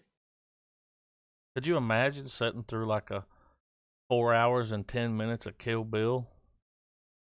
Yes. What you do when you watch it. But you get that thing, you take a break between it. Yeah, that's the thing though. Put the other one in. Like you can always pause the Kill Bill it. movies is one of those things where, you cut it on as you're waking up and starting your day. And then you get your day over with, you watch part 2. Dude, the only Tarantino movie I don't own on Blu-ray is Once Upon a Time in Hollywood, and I'm already eyeballing that motherfucker. Like, yeah, I want them special features. That's the only one I don't own as well. I'm collect the whole set. I bought that box set. Oh yeah. And that shit is cray. Mint. Yeah. It even came with True Romance. Which is crazy that was included. Which he did write it. Yeah. I started listening to that Cinema Blend podcast. Yeah. I think that's what it's called. The one movie I haven't seen by Tarantino is 4 Rooms. Dude, we need to watch that sometime. We need to watch it. It's really good. And he's even in it. Seen. Well, what was funny is, and this is, God, we're old. The only copy I was ever able to see of it was a copy at Blockbuster. And it was always, oddly enough, it was always out. We had it on VHS. So I felt like it was a movie that maybe got rented. And and it just never showed back up. And they just didn't bother removing it. Yeah. Yeah, we had it on VHS, so I watched it several times. But there's several people that, like Robert Rodriguez does a section in that. Mm-hmm. Oh, yeah, dude, yeah. It's not just Tarantino. Yeah. Tarantino does The Man from Hollywood. Yeah. Which is a great little... it's like a movie that 5 people directed. Yeah. So they each directed their segment and just slapped it together. Yeah, it's like an anthology, what I read of. Yeah. Like, they're all different short films. So, yeah, the directors are Allison Anders, Alexandria Rockwell, Robert Rodriguez, Quentin Tarantino, and Chuck Jones did the animated sequences. And they're all the same writers. Chuck Jones doesn't get a writing credit. No. I don't know why. Maybe he didn't write his story. I don't know. Yeah. Well, he did the animated sequence. So. Who? Chuck Jones? Who? Chuck Jones? Sorry. So do y'all want to get up on these here? Let me throw something at you, because we haven't talked about this on the podcast, and it's an honorable mention. Jackass 4 is coming spring 2021. Yeah. They're making another Jackass movie. I never thought I'd see it. But do we need it? Did you see the poster? I'm looking at it. It says we're not done yet. Yeah. DUNN. It's clever, dude. That's clever. Good on them. Do we need it? Do we need a third one? Do we need a second one? Like, no, but I'll watch Jackass, it. I went and watched Jackass 3D in the theater. Mean that wasn't a joke? What? The image of it saying we're not done yet? No, that's it. That's what it says. Wow. Yeah. You gotta pay tribute, dude. If they don't do that's the most Jackass way to do it. It's clever, dude. And it looks like everyone's coming back, dude. We got Bam. Which is crazy is Ryan Dunn is in the poster. Or he's on an image. of it. But Well, they might have some. I bet they have some clips, dude. That's what I'm Yeah. thinking. There's some segments with done in them that we never saw because they did Yeah. 3 movies plus the TV shows. What if they do this? Let me throw this at you. A Ryan Dunn Well, tribute. That's exactly what I Oh was my gonna God, say. dude! It's a They- love letter. Yeah, it's just a giant them sitting around I might cry. bullshitting and talking about Ryan Dunn. Like, what better way to pay tribute to that guy? One of the best people in Jackass. One of the funniest guys, other than Pontius. He was my favorite. I You love know, Ryan. Yeah, Party Boy. like, yeah, like those two were my favorite Yeah, go-tos. and their chemistry together. Yeah, they're just hilarious. Hilarious, dude. Like Ryan Dunn's reactions to stuff was fucking great. Like the way that like his whole not give a shit, but His him get put into attitude, man. yeah, he was just like along for the journey. But he had this not give a shit attitude, but he still put 100% in. Oh yeah, You know what I mean? Like, he's like a professional slacker. yeah. You know what I mean? Like Dude, I was so sad when he passed away. yeah, I got a little So teary-eyed sad, that dude. day. Yeah, It was a sad fucking day. and then to see those news clips of Bam on the side of the road, like Brian, dude, losing that it. was so sad, dude. And that fucked him up. Yeah, it did. There will be a tribute in this movie. I'm They'll hoping do that the whole Ryan Dunn, born, died date, there'll be a tribute. I'm hoping that they only shot like 30 minutes of like new footage, and the rest of it is just them watching Dunn shit that never aired. Oh.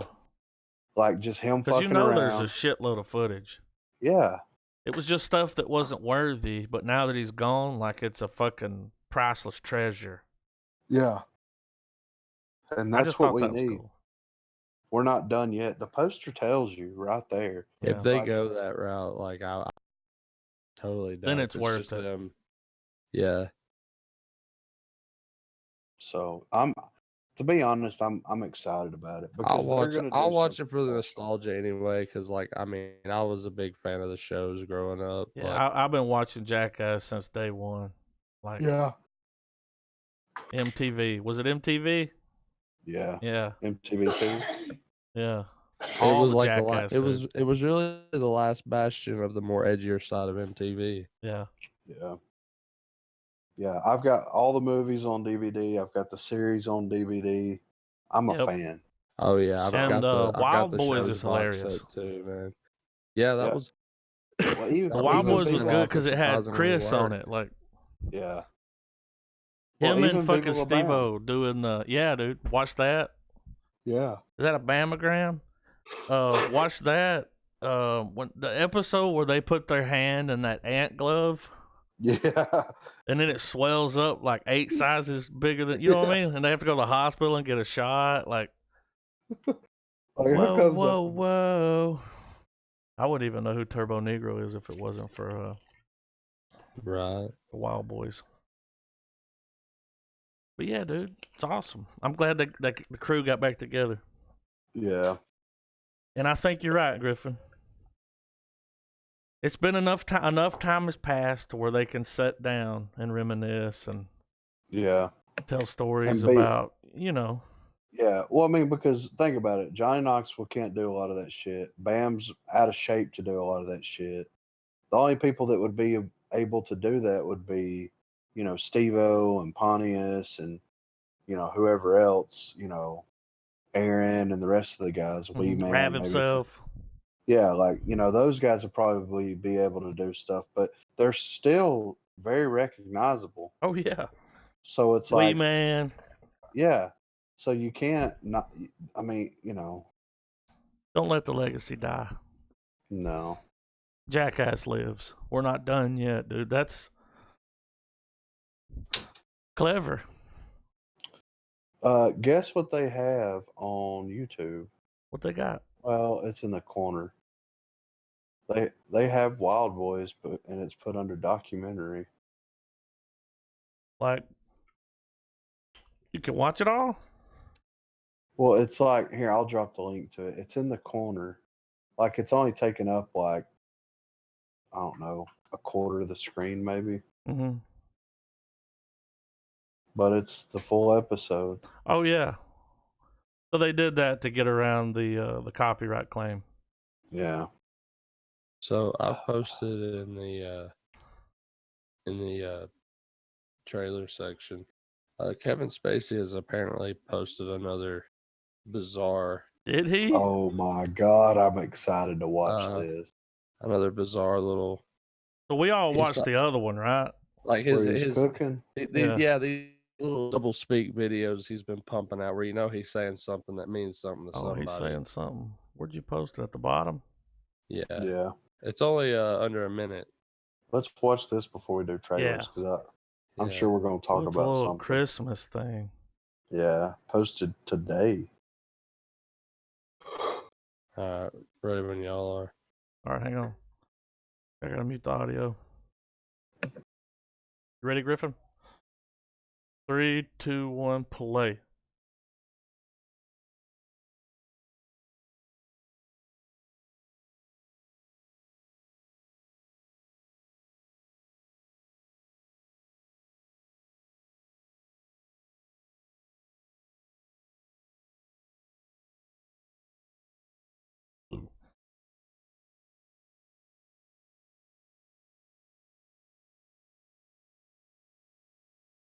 This is so creepy.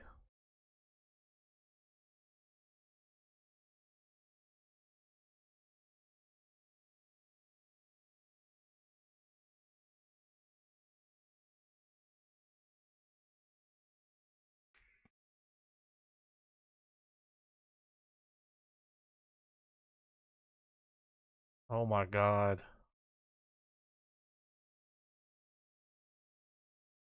Wait.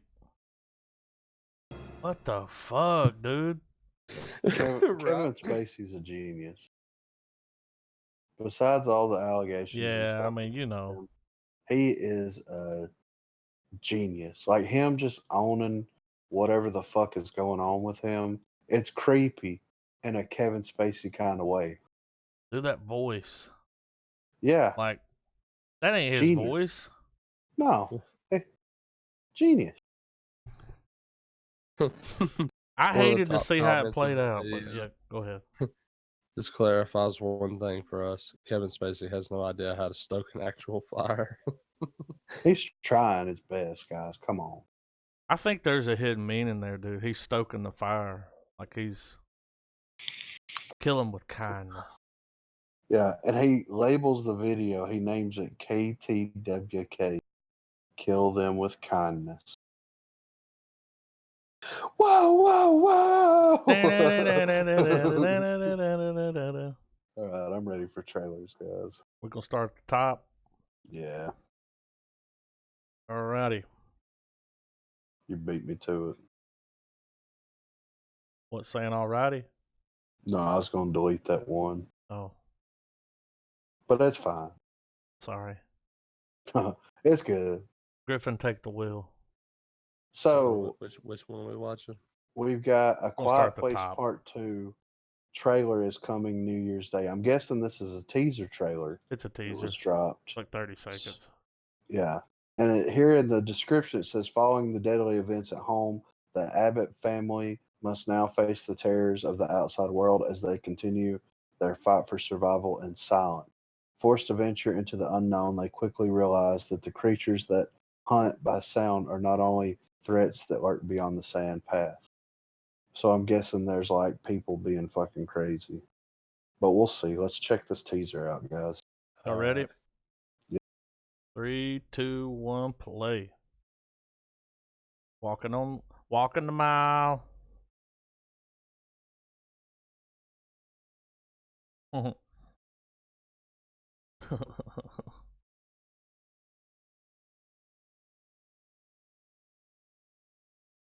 Kids are grown up, dude. Same girl. Is it? Uh-oh. Crunch. That's all you get. That's fine with me. So, I mean, I really like the first one, but yeah. do we really? So let's see. The dad is dead. Spoiler alert. Well, We're on the second. So he directed this one too. Yeah, makes So sense. that's all on him. I mean, We'll see. he I'm also excited. helped write it. I'm excited for this next one. Yeah. So next we have a trailer for Chris Nolan's new movie Tenet. It's about David Tennant's life. That's what I thought. I was like, is this a Doctor Who movie? It's got John David Washington and Robert Pattinson. I guarantee you that they cast him as Batman based off of this film, but we'll see. Y'all ready? 3, 2, 1, play. Warner Brothers. Great shot. Look at the cinematography.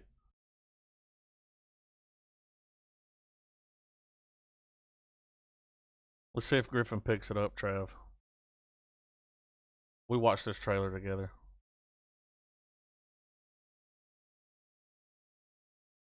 Pay attention.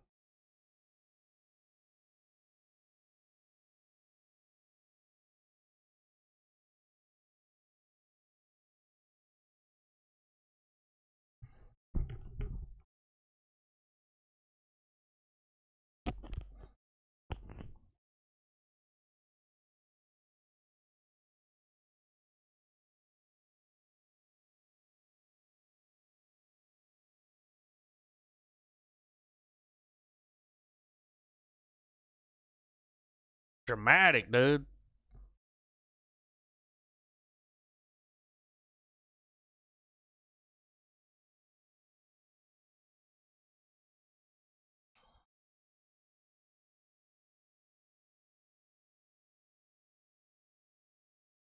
He needs to be evicted.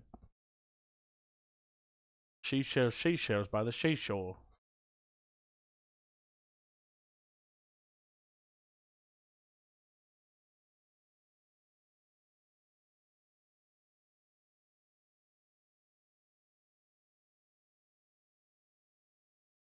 Let's see that in an instant replay.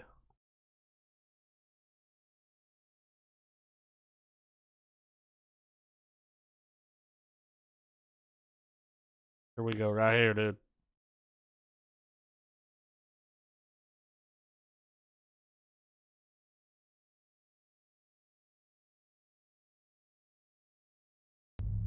Shit. What's going on there, dude?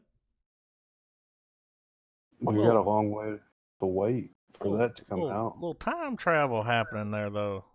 Like, Well, how are they able to perceive stuff going in reverse? Well, if he's dead. Oh. Well, they said that. Welcome to the He afterlife. said, "Welcome to the afterlife." He did, but what if it's literal? But when I heard him say that, I was like, okay, They all right. erased his identity. Yeah, like he's been reset. He's like, all right, you got a new identity. Everybody thinks you're dead because he's laying in the hospital. Yeah. That's the way I took that. But But what if he really is dead though?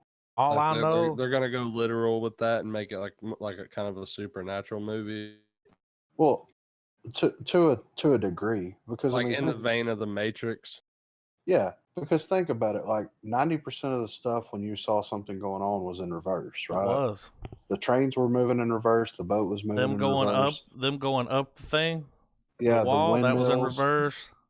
The windmills were going in reverse. Those The or boat. whatever they're called. Yeah. So what if what if it's the idea that when you die, You're in right? rewind, Yes. so they could hire you to fix something. Yes. Well, That's a good idea. Or just like a very cerebral version where they're trying to stop would be crimes before they awesome, happen. dude. Yeah, Minority Report. Yeah. But a more well What's at the this word? point it would be a more unrealistic version of that. Yeah. Like, because now we're getting to the minority report point. But like the idea, like, okay, if a government agency can successfully kill you and you still, because if you die, you still have brain function for so long, Mm-hmm. right? So let's say in that brain function, let's say that once you die, kind of the idea of what he did in Inception I already see where you're going. falls into it. So you can, even though it's like 8 minutes that you still have brain activity, Mhm. what if that 8 minutes is like a lifetime? And you're in reverse, and you can go back and Cue fix the- shit that went wrong. Cue the Inception. Well, dude, thing, when right? they walk into that room and he's like, "These bullet holes, what happened?" He said, "It hasn't happened yet." And then the guy comes out of the elevator with a gun. Yeah. I mean, So, and like him not experiencing these things that he's doing makes sense because like he comes into a room, this hasn't happened yet. He clearly at this point in the movie he understands what's happening around him, and he knows that he's traveling backwards while everybody else is traveling forward. dude, You see what I'm saying? if that's what this movie is, holy shit, dude. Leave it to them to do something like that. Well, it's Nolan as fuck. It's Nolan as fuck, dude. Hey, this is what Travis told me. What's that movie, Travis? What's the movie? Remember Sammy Jenkins? Yeah, Memento. Travis said, when you watch this movie, you're watching it backwards. Yeah. Well, kinda. Like you're watching it backwards from the point of view of like everybody that's not this person. You know what I mean? Mm-hmm. Mm-hmm. Because in Memento, you're watching it in reverse, but he doesn't know it's in reverse. You know what I mean? You don't know it's in reverse until the very end. So, but if you go into it knowing that everything's in reverse, it won't be in reverse for everybody else that's in the film. You're not shooting it in reverse and showing it in reverse. It's crazy because the movie's essentially he's been in a man-made time loop. Yeah. Let me ask you a question. Because remember when he has the photograph at the end, and dude Lenny, I think his character's name. Yeah. Lenny. He's explaining to him. He's like, you don't realize how many times we've done this. Like, how many times Right. you've, like, that photo and all. It's like that photo was from the first time he did it. Doesn't he normally write these movies like with his brother or something? Yeah. Okay, well, this movie, director and writer credit, no brother. But here's the thing, I just dropped a link to it. When you go to his IMDb, you have Tenet at the top, but right above that it says Memento, original screenplay announced. Like, why does it say that? They're probably going to make a series. Because think about it, he wrote his brother wrote the story, he adapted it into a screenplay, they filmed it. They're probably going to take the idea of Memento and they're probably going to make a Netflix or It could be a series. Yeah. Yeah, his brother did a short story, Yeah. and he said, "You're on to something here." Good movie. Yeah. That I guarantee you that's what Memento is. And I'm I'm down. not well, and back to this movie, you never know what you're going to get. With Nolan, dude, you're gonna get a Nolan on the back of your head, dude. Yeah. Have to get it checked out by a doctor. Like, Well, right here it says the plot is currently unknown. The project is described as an action epic revolving around international espionage, time travel, and evolution. Well, I mean, if you break it down, I like what you laid down, and what you laid down makes sense. Well, but what I'm saying, like, if you want to break it down technically, like, well, from the time that you're born until you die, you as an individual is evolving constantly. Yep. Because you're learning from your mistakes and you're improving. So if you die and you're traveling backwards, See, and the way you said it earlier, like 8 minutes, whatever. Like, I know that you're not going all the way back to like being a baby, no, it's not. but it don't work like that. No. Nolan's like, time travel don't work like that. But Yeah. there's a certain set of time here that, look, we hired you. You're an agent. You got to help us. Yeah. And if that's the movie, dude, that's like a perfect idea for a movie. Like, how fucking original is that? Like, Yeah. Or they could even take it as far as like, if that's what Tenet is, we should write that movie. Yeah. Well, right? and you could even throw in the idea of like sprinkling a little of what's that movie that had fucking Flatliners? Yeah. Right? So Flatliners, they're killing themselves on purpose to see what the afterlife is, right? Well, what if this they killing themselves on purpose to travel backwards, Yep, it's like you got the job. Now we got to kill you. and then Welcome to the right, afterlife. right before your brain activity ceases, we're going to bring you back. We're going to rehabilitate you, and then we're going to do it again, and we're going to do it again until we get what we need done. Yeah. Because whenever you see him falling in reverse at the beginning of the trailer, he would have died from that height. Mm-hmm. What if he's already dead? How can he die again? If this isn't a thing, we are Then going to it's write. going to be a thing. Yeah, Because that's genius. yeah, Well, you never know with Nolan, dude. You never know. yeah. But I'm in. So, But damn it, we got a long time to wait. I know. That's like but the I'm end of excited. next year. Yeah. Well, July. Yeah, it'll be coming out in July. We got like 7 months. Fuck. What are we going to do? Freeze our bodies until then.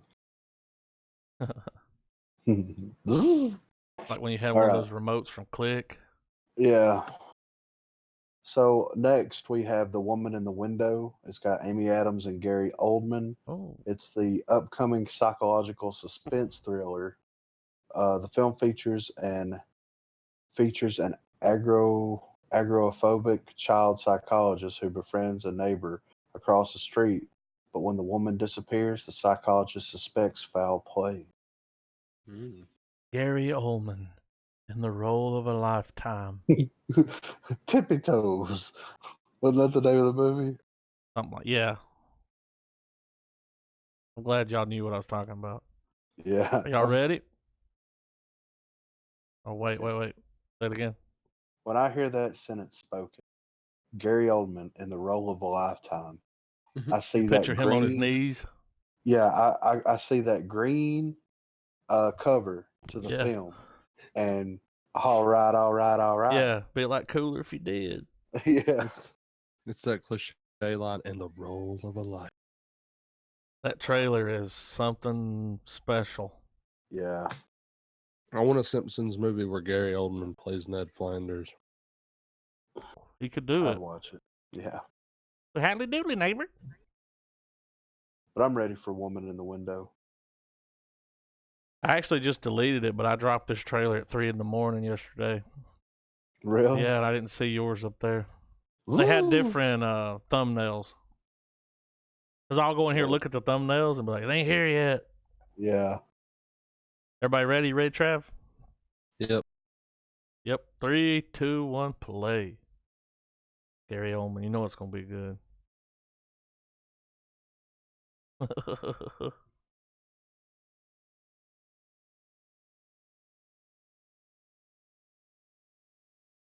She looking rough, ain't she?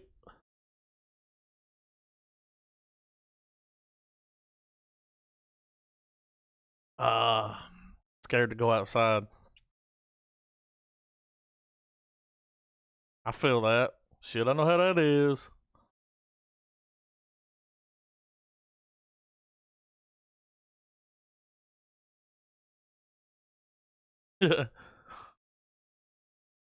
Got her in it.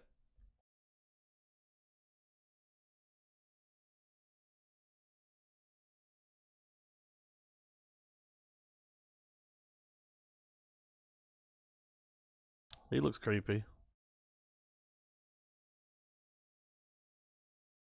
Oh.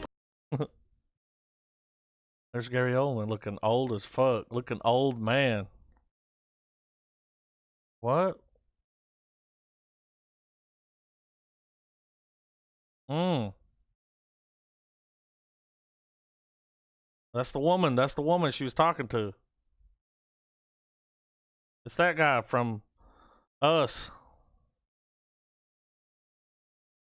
That was a quick catch, wasn't it? He was also in Atlanta. Main character. Oh, here she is. Oh, not her. Oh, it was her. What's she doing walking like fucking dude from Lamb of God? It's the drugs.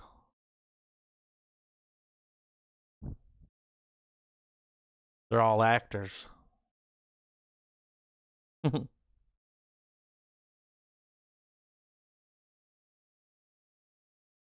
Line to TikTok. This looks crazy, dude.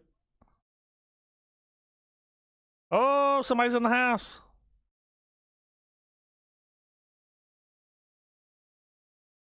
Mind your own fucking business.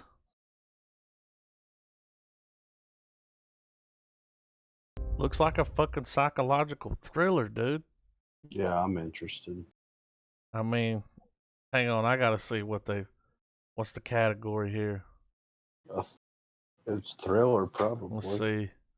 Crime, drama, mystery. Dude, they don't put thriller in there. This is thriller. I mean, yeah, that was a little bit Thriller of dum dum digga digga digga digga digga. I just picture Michael Jackson doing that shoulder shuffle in that red jacket. I mean, you Yeah. could have sort of put the beat to the trailer, man. I might do it later. So next up we have Come to Daddy. Elijah Horror film Wood. starring, says here a man in his 30s travels to a remote cabin to reconnect with his estranged father. Were you reading that? Hmm. Did you look it up? No, it's in the description. Ready when y'all are. Oh. You ready, Yeah, Griffin? I'm ready. 3, 2, 1, play. Come on, fucking Frodo. Uh-oh. It's Saban. Yeah. Look at this. Here's what I felt when I watched this, y'all. Just think Tusk. The way they're sitting around. It's got a Tusk vibe. Like, dude from Tusk should have played his dad. Even the way he talks. What was that guy's name? They wanted Michael Parks, but he died, so they got this guy. I mean, really, watch this. It has a real Tusk vibe to it, man. Look. Something's going on, dude.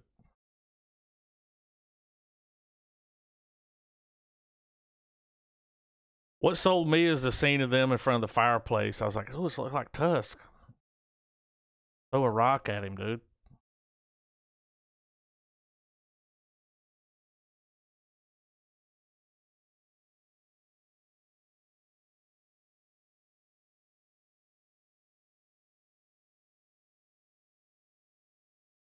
Right here. This.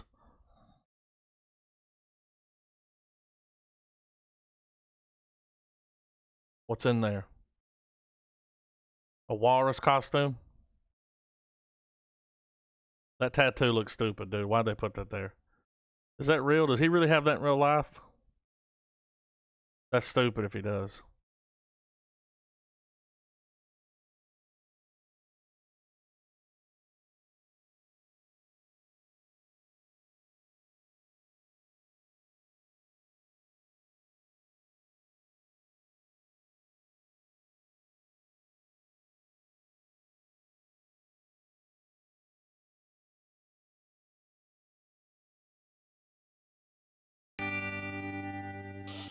That's the second time I've seen that trailer. I still don't know what's going on.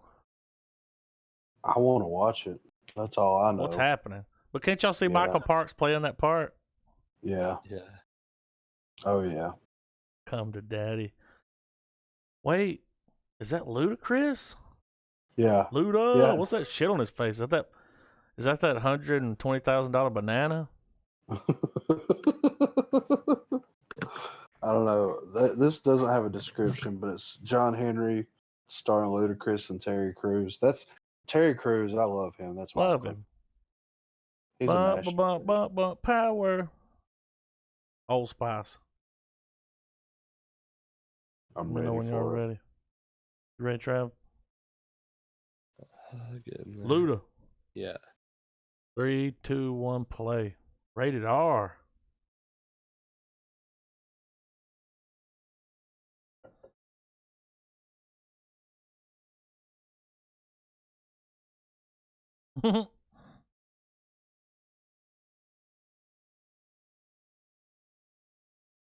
Evening. I notice your fucking porch is rickety.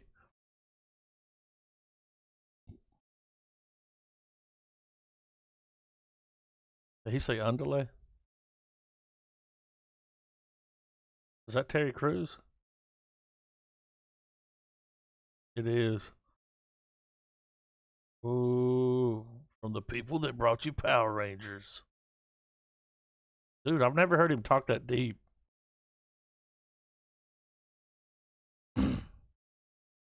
Yeah. Look.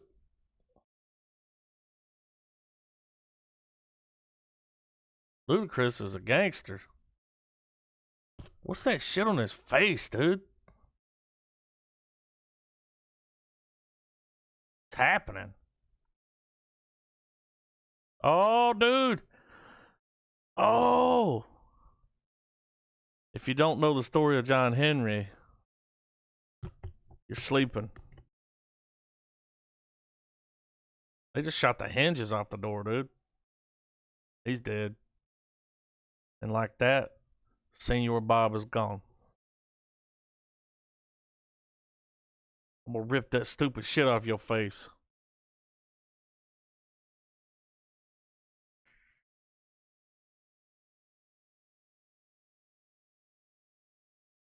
I got something to say after this.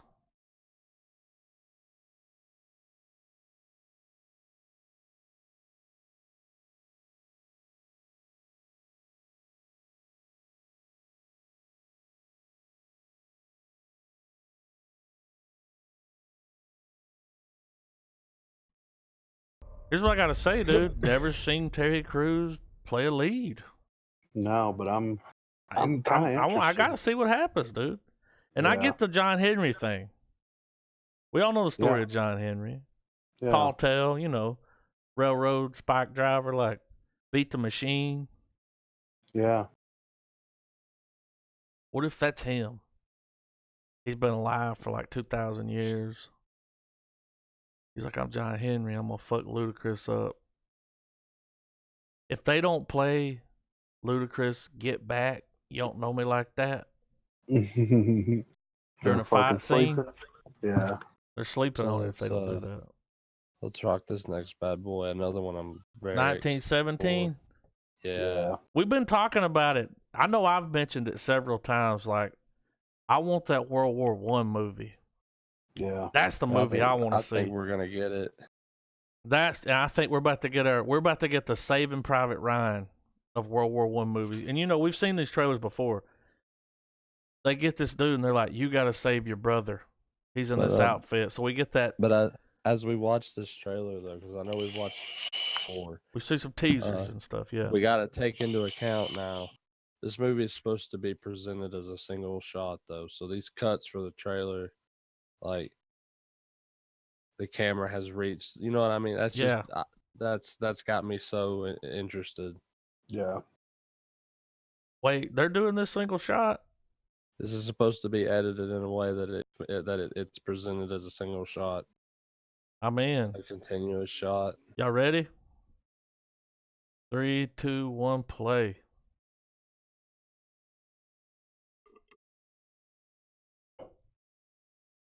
Hitting it.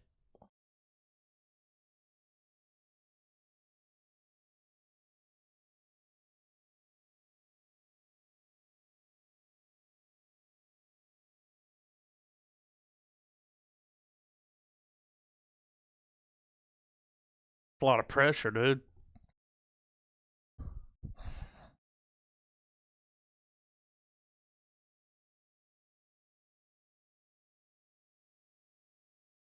All right.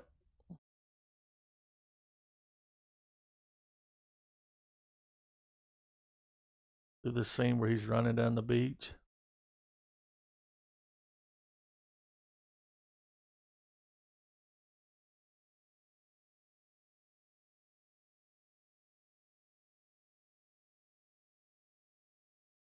Oh.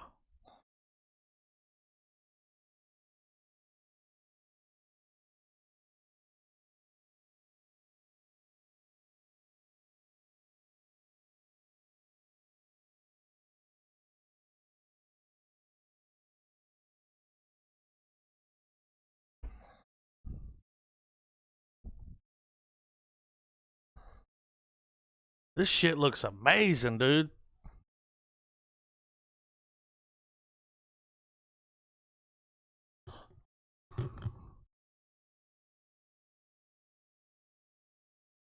It's gonna win something.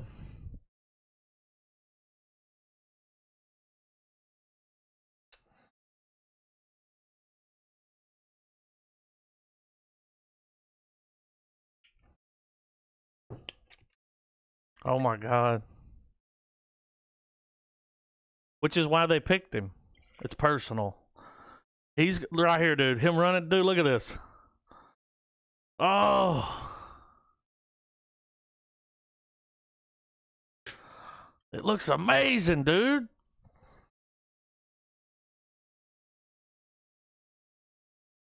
Whew, that shit looks epic.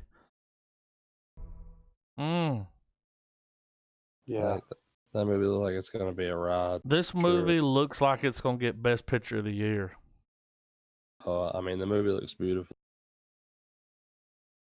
It's already rocking a 90% on Rotten Tomatoes. Hey, and it's only an hour and 59 minutes. Not bad for a war flick, right? Yeah. Wow. Now, I've never heard of this director or writer. You got anything under his belt? Sam Mendes. Oh, he did Skyfall. Yeah, Yeah. Oh, American Beauty? Yeah. He's kind of a big Forget deal. about it. Yeah. Isn't it? Isn't it? Skyfall. But he directed it. It wasn't his fault. Isn't it? He did Jarhead. Jarhead's good, man. Yeah. Boom, boom, boom, American boom. Beauty was his first flick, dude. Yeah, American Beauty is a great It's movie. a great movie, dude. Watching that bag fucking muck about. Muck about town, man. Y'all ready for the next one? Yes. Saint Maud. They ain't really saying much. That ain't saying much, but it's A24, so that says a Yeah. lot, right? Yeah. Every now and then we hit a trailer from A24 where I'm like, and then I'm like, wait, I'm they ready did to Swiss go Army on. Man. They did. Exactly. Y'all ready? Here we go. 3, 2, 1, play. See what we get.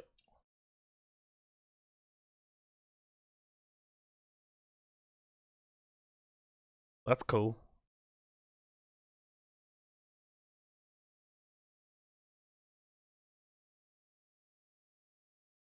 She's like a hospice nurse.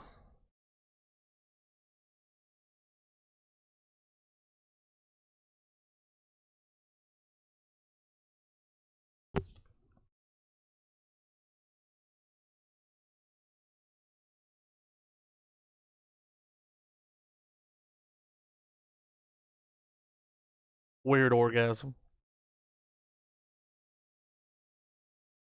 Virgin birth. Love that handheld feel.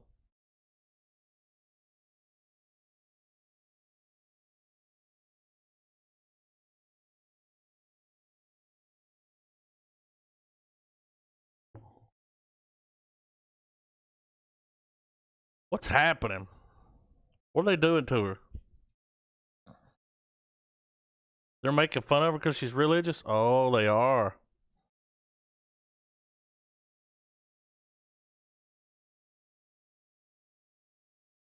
She's going to kill that woman. Calling it. Nobody likes her because she's... Something's happening, dude.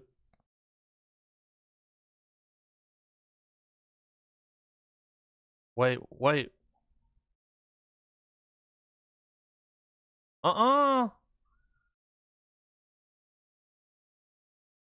She looks like Jodie Foster. Is this some kind of exorcism of fucking Saint Maud? Oh, it is. She kills that woman. I don't know what's happening there, but Yeah, I mean it. Yeah. Anyway, it's dry. I mean it looks like a fucking possession movie. But it looks a little different than others. But I mean, you know, do we need another Apparently, one? all the good girls are going to hell. Well, Alright. they can stay there. All right. Yeah, I'm excited about this Alright. movie. The Gentleman trailer number 2. Matthew McConaughey. Didn't we watch the first one? Yeah. Yeah. Charlie Hunnam. Guy Ritchie directed. What's his name? Boy prick. From In Bruges. Yeah. No, In Bruges. I can't think of his name. Yeah, no in Bruges. Colin Farrell. Colin Farrell. Let's do it. Y'all ready? 3, 2, 1, play. Guy Ritchie? It's got that Guy Ritchie feel, dude. Look at it.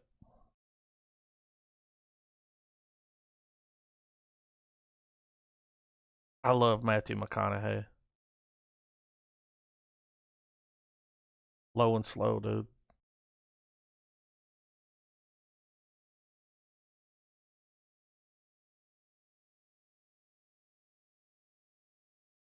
I feel like at the end of the story, he's gonna go,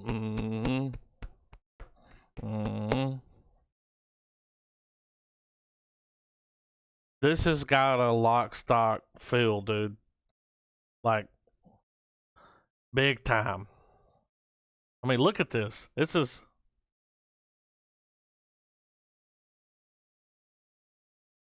Even the weed, dude. Like.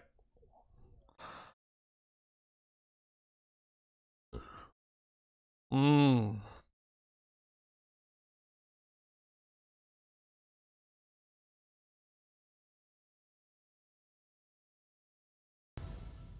Can't wait to see it. I'm very excited. Can't wait. It's got a lock stock feel, dude. Like, Yeah. two smoking barrels as fuck, but we're gonna get that story with the quality. Yep. Not that the quality of that movie's bad, but it was his first movie, so you know it was rough around the edges. But it was what it was. Downhill. Will Ferrell, Julia Louis Dreyfus. Yeah. Okay. All right. 3, 2, 1, play. Wonderbar. Oh, they're married.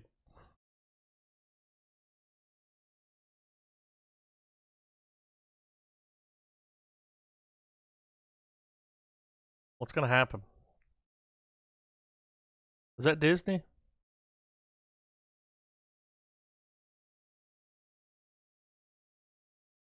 Will Ferrell playing Will Ferrell.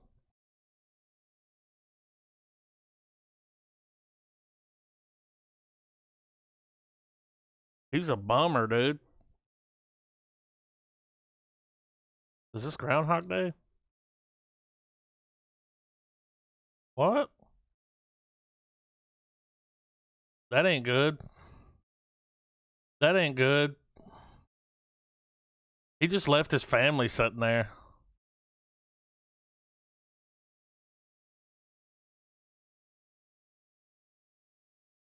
And then you just left us there. Oh, fucking dude from SWAT board. He ran and left his family. Yeah, dude. That's a technical foul.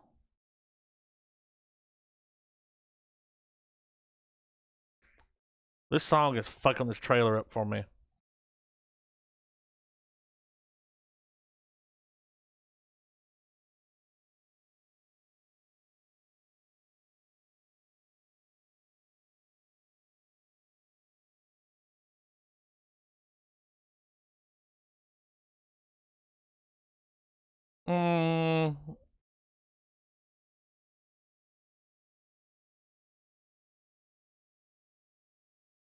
Dude's trying to steal his wife.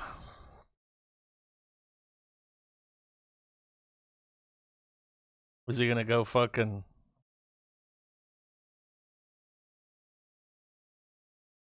Oh, it's that guy. I thought we'd never see you again. He did. Oh, February? It's a chick flick. Yep, they already know what's up. Pass. Yeah. Can't all be Unless winners. unless my lady wants to watch it, then I will probably not be watching it. Yeah. Same. We ain't watched on this pod. That's for damn sure. Well, Red now Bull. I'm ready. 3, 2, 1, play. I like Keira Knightley. Mm-hmm. Yeah.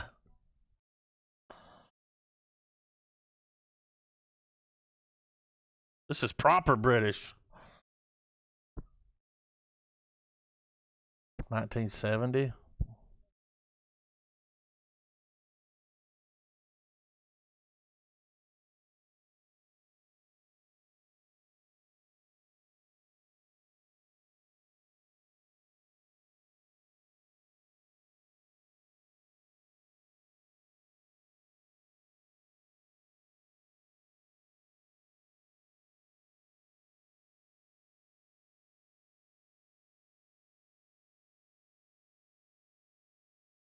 Is this a movie about what's that pageant they do, Miss America? Like, is Trump gonna show up?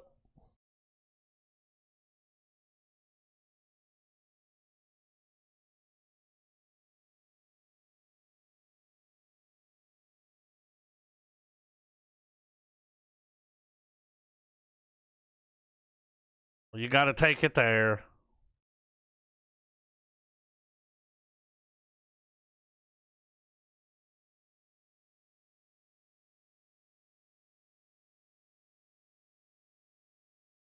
Dude, who is that? That's that guy.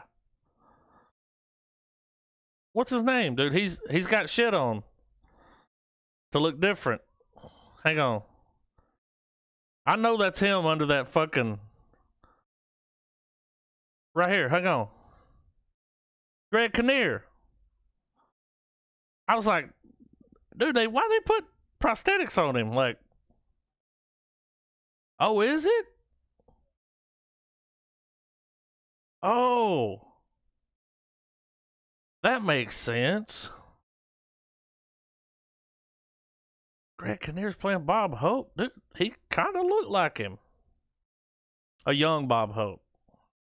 Hang on. Let me unmute you guys. Wait, is he really playing Bob Hope? How do you know Pretty that? sure. Because it showed him on the Bob Hope show. Oh, okay. He's playing Bob Hope, dude. Called it. As soon as it was his eyes, dude. Yeah. And I was like, that's fucking dude. That's fucking dude, man. So we watched a thing a while back about this Dracula, but we got another one. I'm excited. Well, and this is coming to Netflix. And everybody that I've talked to that's watched The Witcher on Netflix said it is one of the best things to watch right now. Corey Reed said it was amazing. Yeah, Cody, Alina said it was amazing. A lot of people on Facebook are posting about how good it is, and I never played the games and never read the books. Don't know nothing. Right, Going in cold. But it looks like something that would be right up my Yeah. alley. So if they can keep up that same, I So don't know. the show is based off of a game, right? Well, Is there the a game book? Is there a yeah, the games are based off of books. okay? Yeah. So That makes that's me feel better because normally when they do a movie based on a video game, it's like, really? well. I mean, I but think the series is actually based off the books as well. I don't think they're taking the only they inspiration probably they're put a taking. little Easter egg in there every now and then. Yeah, You do but a I little think the something only for thing, the people, like yeah, they're pulling the inspiration for the way that the character looks or the lead actor and all that stuff. They're pulling a lot of that and the visual stuff from the games, but the story they're pulling from the books, from what I understand. well, from what I remember, when that Witcher game came out, everyone was like, "This is a good fucking game." Yeah, Travis, have you played it? I've tinkered with it some, but I've never been. I've watched live streams of people playing it, even Matt, Max Long at Twitch.tv, but the game was pretty cool. yeah. So It looks like something that I would yeah, really like to play. I just haven't got around had the to it. time. Yeah, because Or the that's money. one of those. Well, that's one of those games that like once I That's start a playing single player game. yeah. You're- But once I start playing it, guess what? That's your world. Yeah. Let's watch So this Dracula trailer. It's a teaser. I'm ready. All right, you ready, Trav? 3, 2, 1, play.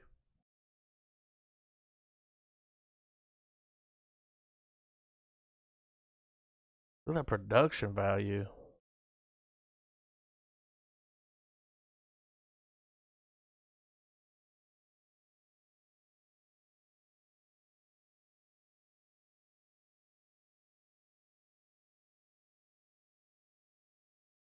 I'm in, dude.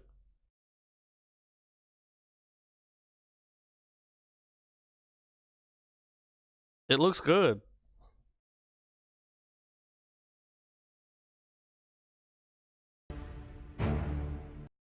Dude, I mean, I'm down. Netflix is killing it. Well, they got to step up They got now to that compete with Disney's. Disney and Hulu. Yeah. Yeah.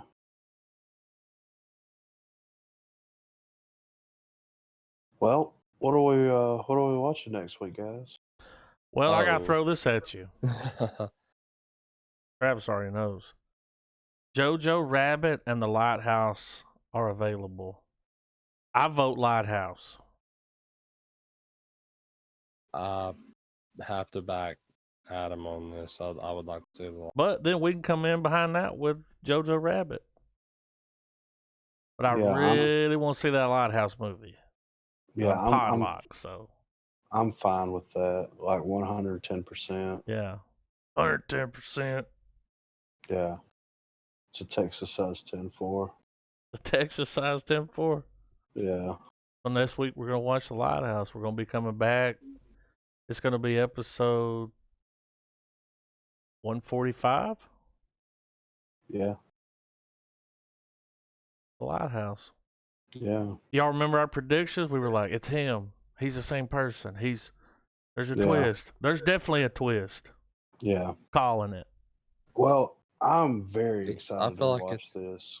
I'm partial to either he's the same person. I think it's him. One of them hasn't been there the whole. Either I think that the older version is seeing the younger version of him. And that's how long he's been there. He's that crazy. He's so batshit, he's hanging out with himself. Yeah. Part of me hopes that we're just flat out wrong. And Would be great. experience. Because if I can't guess it, then, it's like, oh, you stumped me, and I watch a lot of movies. Yeah. But there's a buzz about it. Yeah. I think it'll win some stuff this year. I think so too. I haven't watched a black and white movie in so long, and I enjoy watching black and white movies. So We got a 92% on Rotten Tomatoes, 83 on Google, 8.2 on IMDb. Here's the last black and white movie I watched, and this was weird, dude. So I'm at my dad's house, Mhm. and I bring over a movie to watch. Have you ever seen Barfly with Mickey Rourke? Good a movie. very long time. Good ago. movie. Here was Yeah. the thing. When we hooked his DVD player up, something went wrong, and I Mhm. put Barfly in, and we watched it, and it was in black and white. Right. And it was an experience. And then a few years later, I watched Barfly, and I was like, what? This is in color. I was like, what? And I was like, it was never in black and white? The Right. movie was better in black and white. It was, dude. It did something for it. Like, it just, I don't know, man. You just really notice shit. Like, it takes Yeah. away from a scene when it removes all the color, and, Yeah. you're just watching the actors. And Yeah. Well, let me take that back. The last black and white movie I watched was the black and white version of Logan, because I bought that on Blu-ray on Black Friday a couple years ago, and it came with the black and white version of it. And if you guys haven't watched the black and white version of Logan, it I does suggest- something, doesn't it? Yeah. Well, The Mist, I saw that in black and white. perfect example. Yeah. Did they do a color version? Of the Mist? Yeah, Oh, the theatrical was color. Yeah. I When- saw it in when black and white. I didn't know they The had a black and color white. release, but The black and white edition is the scary. to me, whenever you do a movie in black and white, you strip all the color from the movie. You strip any kind of distraction. Yeah. It So just, you it's the focus on the actors. actors Yeah. because and that's the story. only thing moving. That's Yeah. you're not caught up in scenes like Yeah. like because sometimes you'll hit a scene and it's like, whoa, there's a lot going on here. What's the shit in the background? There's just Yeah. but when it's a black and white movie, the main focus ain't- is the actors, and Yeah. I like 'em. Maybe with all the buzz that Lighthouse is getting, maybe black and white will kind of come back into the. Well, the big movie that was black and white before The Lighthouse was the what was that movie? The director, the film thing. Remember, it was like some kind of shit. It won The Artist. The Artist. Yeah. Haven't seen it. But that was a silent film. Was too. it silent? I'm pretty sure. That's a fucking pull. Yeah. I mean, I don't want to go that far back. I think it was. I think I you're don't wanna right. Yeah, I don't want to go silent film. Yeah. But And I that do- movie hit big with people, yeah. but I haven't Well- seen it, so I don't. Yeah. But I think that I don't mind watching a black and white movie. Doesn't man. I bother me. enjoy 'em. No, I mean, because at the end of the day, you're still getting the same product. I mean, I would watch fucking Avengers Endgame in black and white. You know? Yeah. So, but yeah, I wonder why, like Tarantino or Scorsese or any of those guys, Why they don't go black and white? yeah, why they haven't filmed anything in Well, black and white. I feel like with Tarantino, like let's say Cliff driving down Broadway, Yeah, it wouldn't have the same in black and white. right. Well, Now I here- could say like Hateful Eight, black you and go white, black and fine. white with that dude because there's Yeah. no color doesn't matter. But with Once Upon a Time in Hollywood, some of these set pieces are so big. I Yeah. actually got something I want to throw at y'all because I was listening today. I went to the Cinema Blend and I started. So they did 2 podcasts with Tarantino. They did one before Once Upon a Time in Hollywood was released, and then they did one after, so they could talk about, spoiler Right. alert. So in the first one, do y'all remember when Cliff is going home and he cuts around the Yes. corner? He pulls into his driveway, which is behind a Drive-in. drive-in, dude. Yeah, Model cars. really. What? That drive-in theater is not there anymore, and they were gonna have to recreate it. And then the special effects guy came to Tarantino. He's like, "Well, all we gotta do is a CGI drive-in." And Tarantino, you know how he is, dude. No, Yeah. not doing it. And he said, "Well, we can do model cars." And Tarantino's like, "I like it," because they use model cars throughout And throughout film history. That's Yeah. it. Well, and that's that's his like a thing. If it was used back in the day, it's okay to use it now. Right. CGI is not one of them. He won't do it.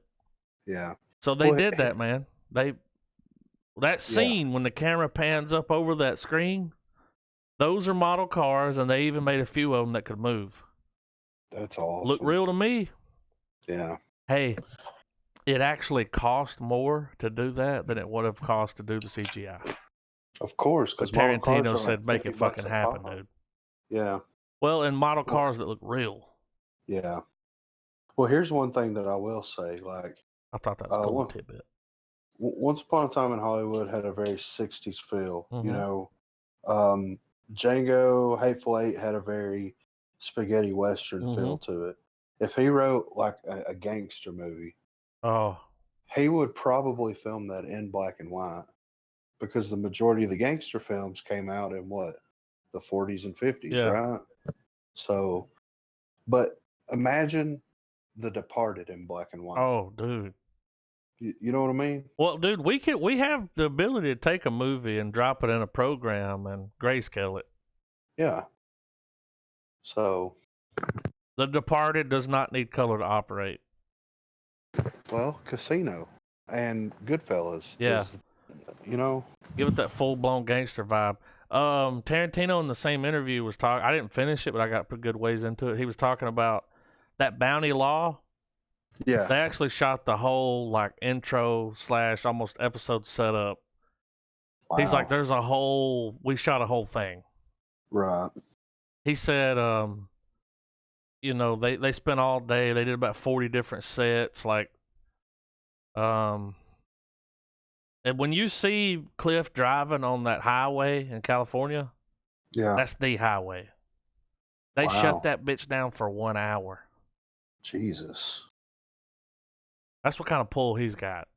yeah, People are in line, backed up in traffic. What the fuck's happening? I'm trying to get home. It's Friday. They're like, Tarantino's making a movie. You're like, oh, okay. yeah. Let it happen. Oh, yeah, I'm all right. Yeah, yeah. Before we go, speaking of black and white, you know what movie that I would absolutely love to watch in black and white? The Joker. It would be good. Yes, it would. Scorsese has a black and white film. A boxer. Does it? That's Raging Bull. It's Raging Bull, but it's in black and Yeah. white, right? That's right. Yeah. Yeah. I don't know why I call it the boxer. The Raging wrestler? Bull with fucking, you know. Mhm. My But hands yeah, are tied. that's in black and white. Yeah. But yeah, dude, the Joker, man, I mean, wouldn't that be amazing? it would be, because it's like it has that old feel, Yeah. like you're watching something that's old, like. Yeah. But I think it would hold up. It would be just as good. Oh yeah. You For sure. really focus on the acting, dude. When your eyes are not going away to all these colors and shit that's going on in the scene. Yeah. The only thing you can focus on is the person and the center, like Yeah. whatever's moving. Like, Yeah. because dude, Barfly was amazing. I actually saw it in color and I didn't like it as much. Right. But when I watched it in black and white, I was sitting there like mouth breathing, dude. Like, this is fucking, Yeah. this is fucking amazing. You know what else good in black and white? What's that? Parasite. Mm-hmm. Could you imagine watching that in black and white? I ain't got no harsh feelings on it. No. They want to put a superhero movie out in black and white. I'm like, whatever. It don't bother me, dude. You still get the story. A black and white Batman. Oh, Dude, you're right. oh, or what about a Superman? You remember the old black and white Superman show? Yeah. But a Batman, dude. All right, right Yeah. now, all the Batman movies that we have, Mm-hmm. which one do you black and white? Batman Dark 89. 89? Yeah. 89, I'd black and white the Dark Knight. Dark Knight. I'd watch them both. You know what they could do though? Even if they did Superman, is if they black and white everything except specific things, kind of like they did with Like Sin his City. cape. Yeah. Or The like cape and the S. Oh, Yeah. yeah. But how cool would that be? imagine like watching The Dark Knight and the Joker's hair is in color. You know what I mean? Yeah. And like they I like made his that. back. They make his symbol on his chest yellow. Or like And this, like- dude, the Dark Knight. His scars have that bloodshot red Yeah. to it, but the rest of him is gray. Yeah. Key points that Blood is red. Blood's always red. like keep certain iconic things like in color. Yeah. Y'all know what we're talking about right now? We're talking about what's that fucking Sin City? That's Yeah. because you remember there were certain things that stood out or came in Yeah. with color, or which I thought was the coolest shit ever. That would be a really cool technique. Spirit. Very time consuming and take a long time to go frame by frame, but the payoff Worth is worth it. Goldie, where is she? So next week we're gonna watch The Lighthouse. Next week we'll be coming in. Let's see. Next week will be the last day of December. So Yep. I was gonna say so long for this year, but we're gonna get one more team in there, Yeah. and we'll be Before we coming come back on before odd we go off into the or fucking 20. future with flying cars and shit. But Yeah. yeah, I'm excited to watch The Lighthouse. I can't wait. Hope we get some good trailers this week. Yeah. Hope y'all have a good week. Happy birthday, Trav. It's technically your birthday. Yeah. Happy birthday, Trev. Happy birthday, Trav. Thanks. Christmas, baby. Merry Christmas. We should read The night was before the night Christmas. before Christmas and all through the Not a Travis was stirring. Not even his mouse. And we're talking about his computer mouse. It's not moving. It's just sitting there. Yeah. He's not over there feverishly clicking. Yeah. All right, guys. We're shutting it down. Bad Lieutenant Decision was... What movie did we watch? Scrooged. I have nothing to say. No. It's all good. Checks in the mail. Keep it real.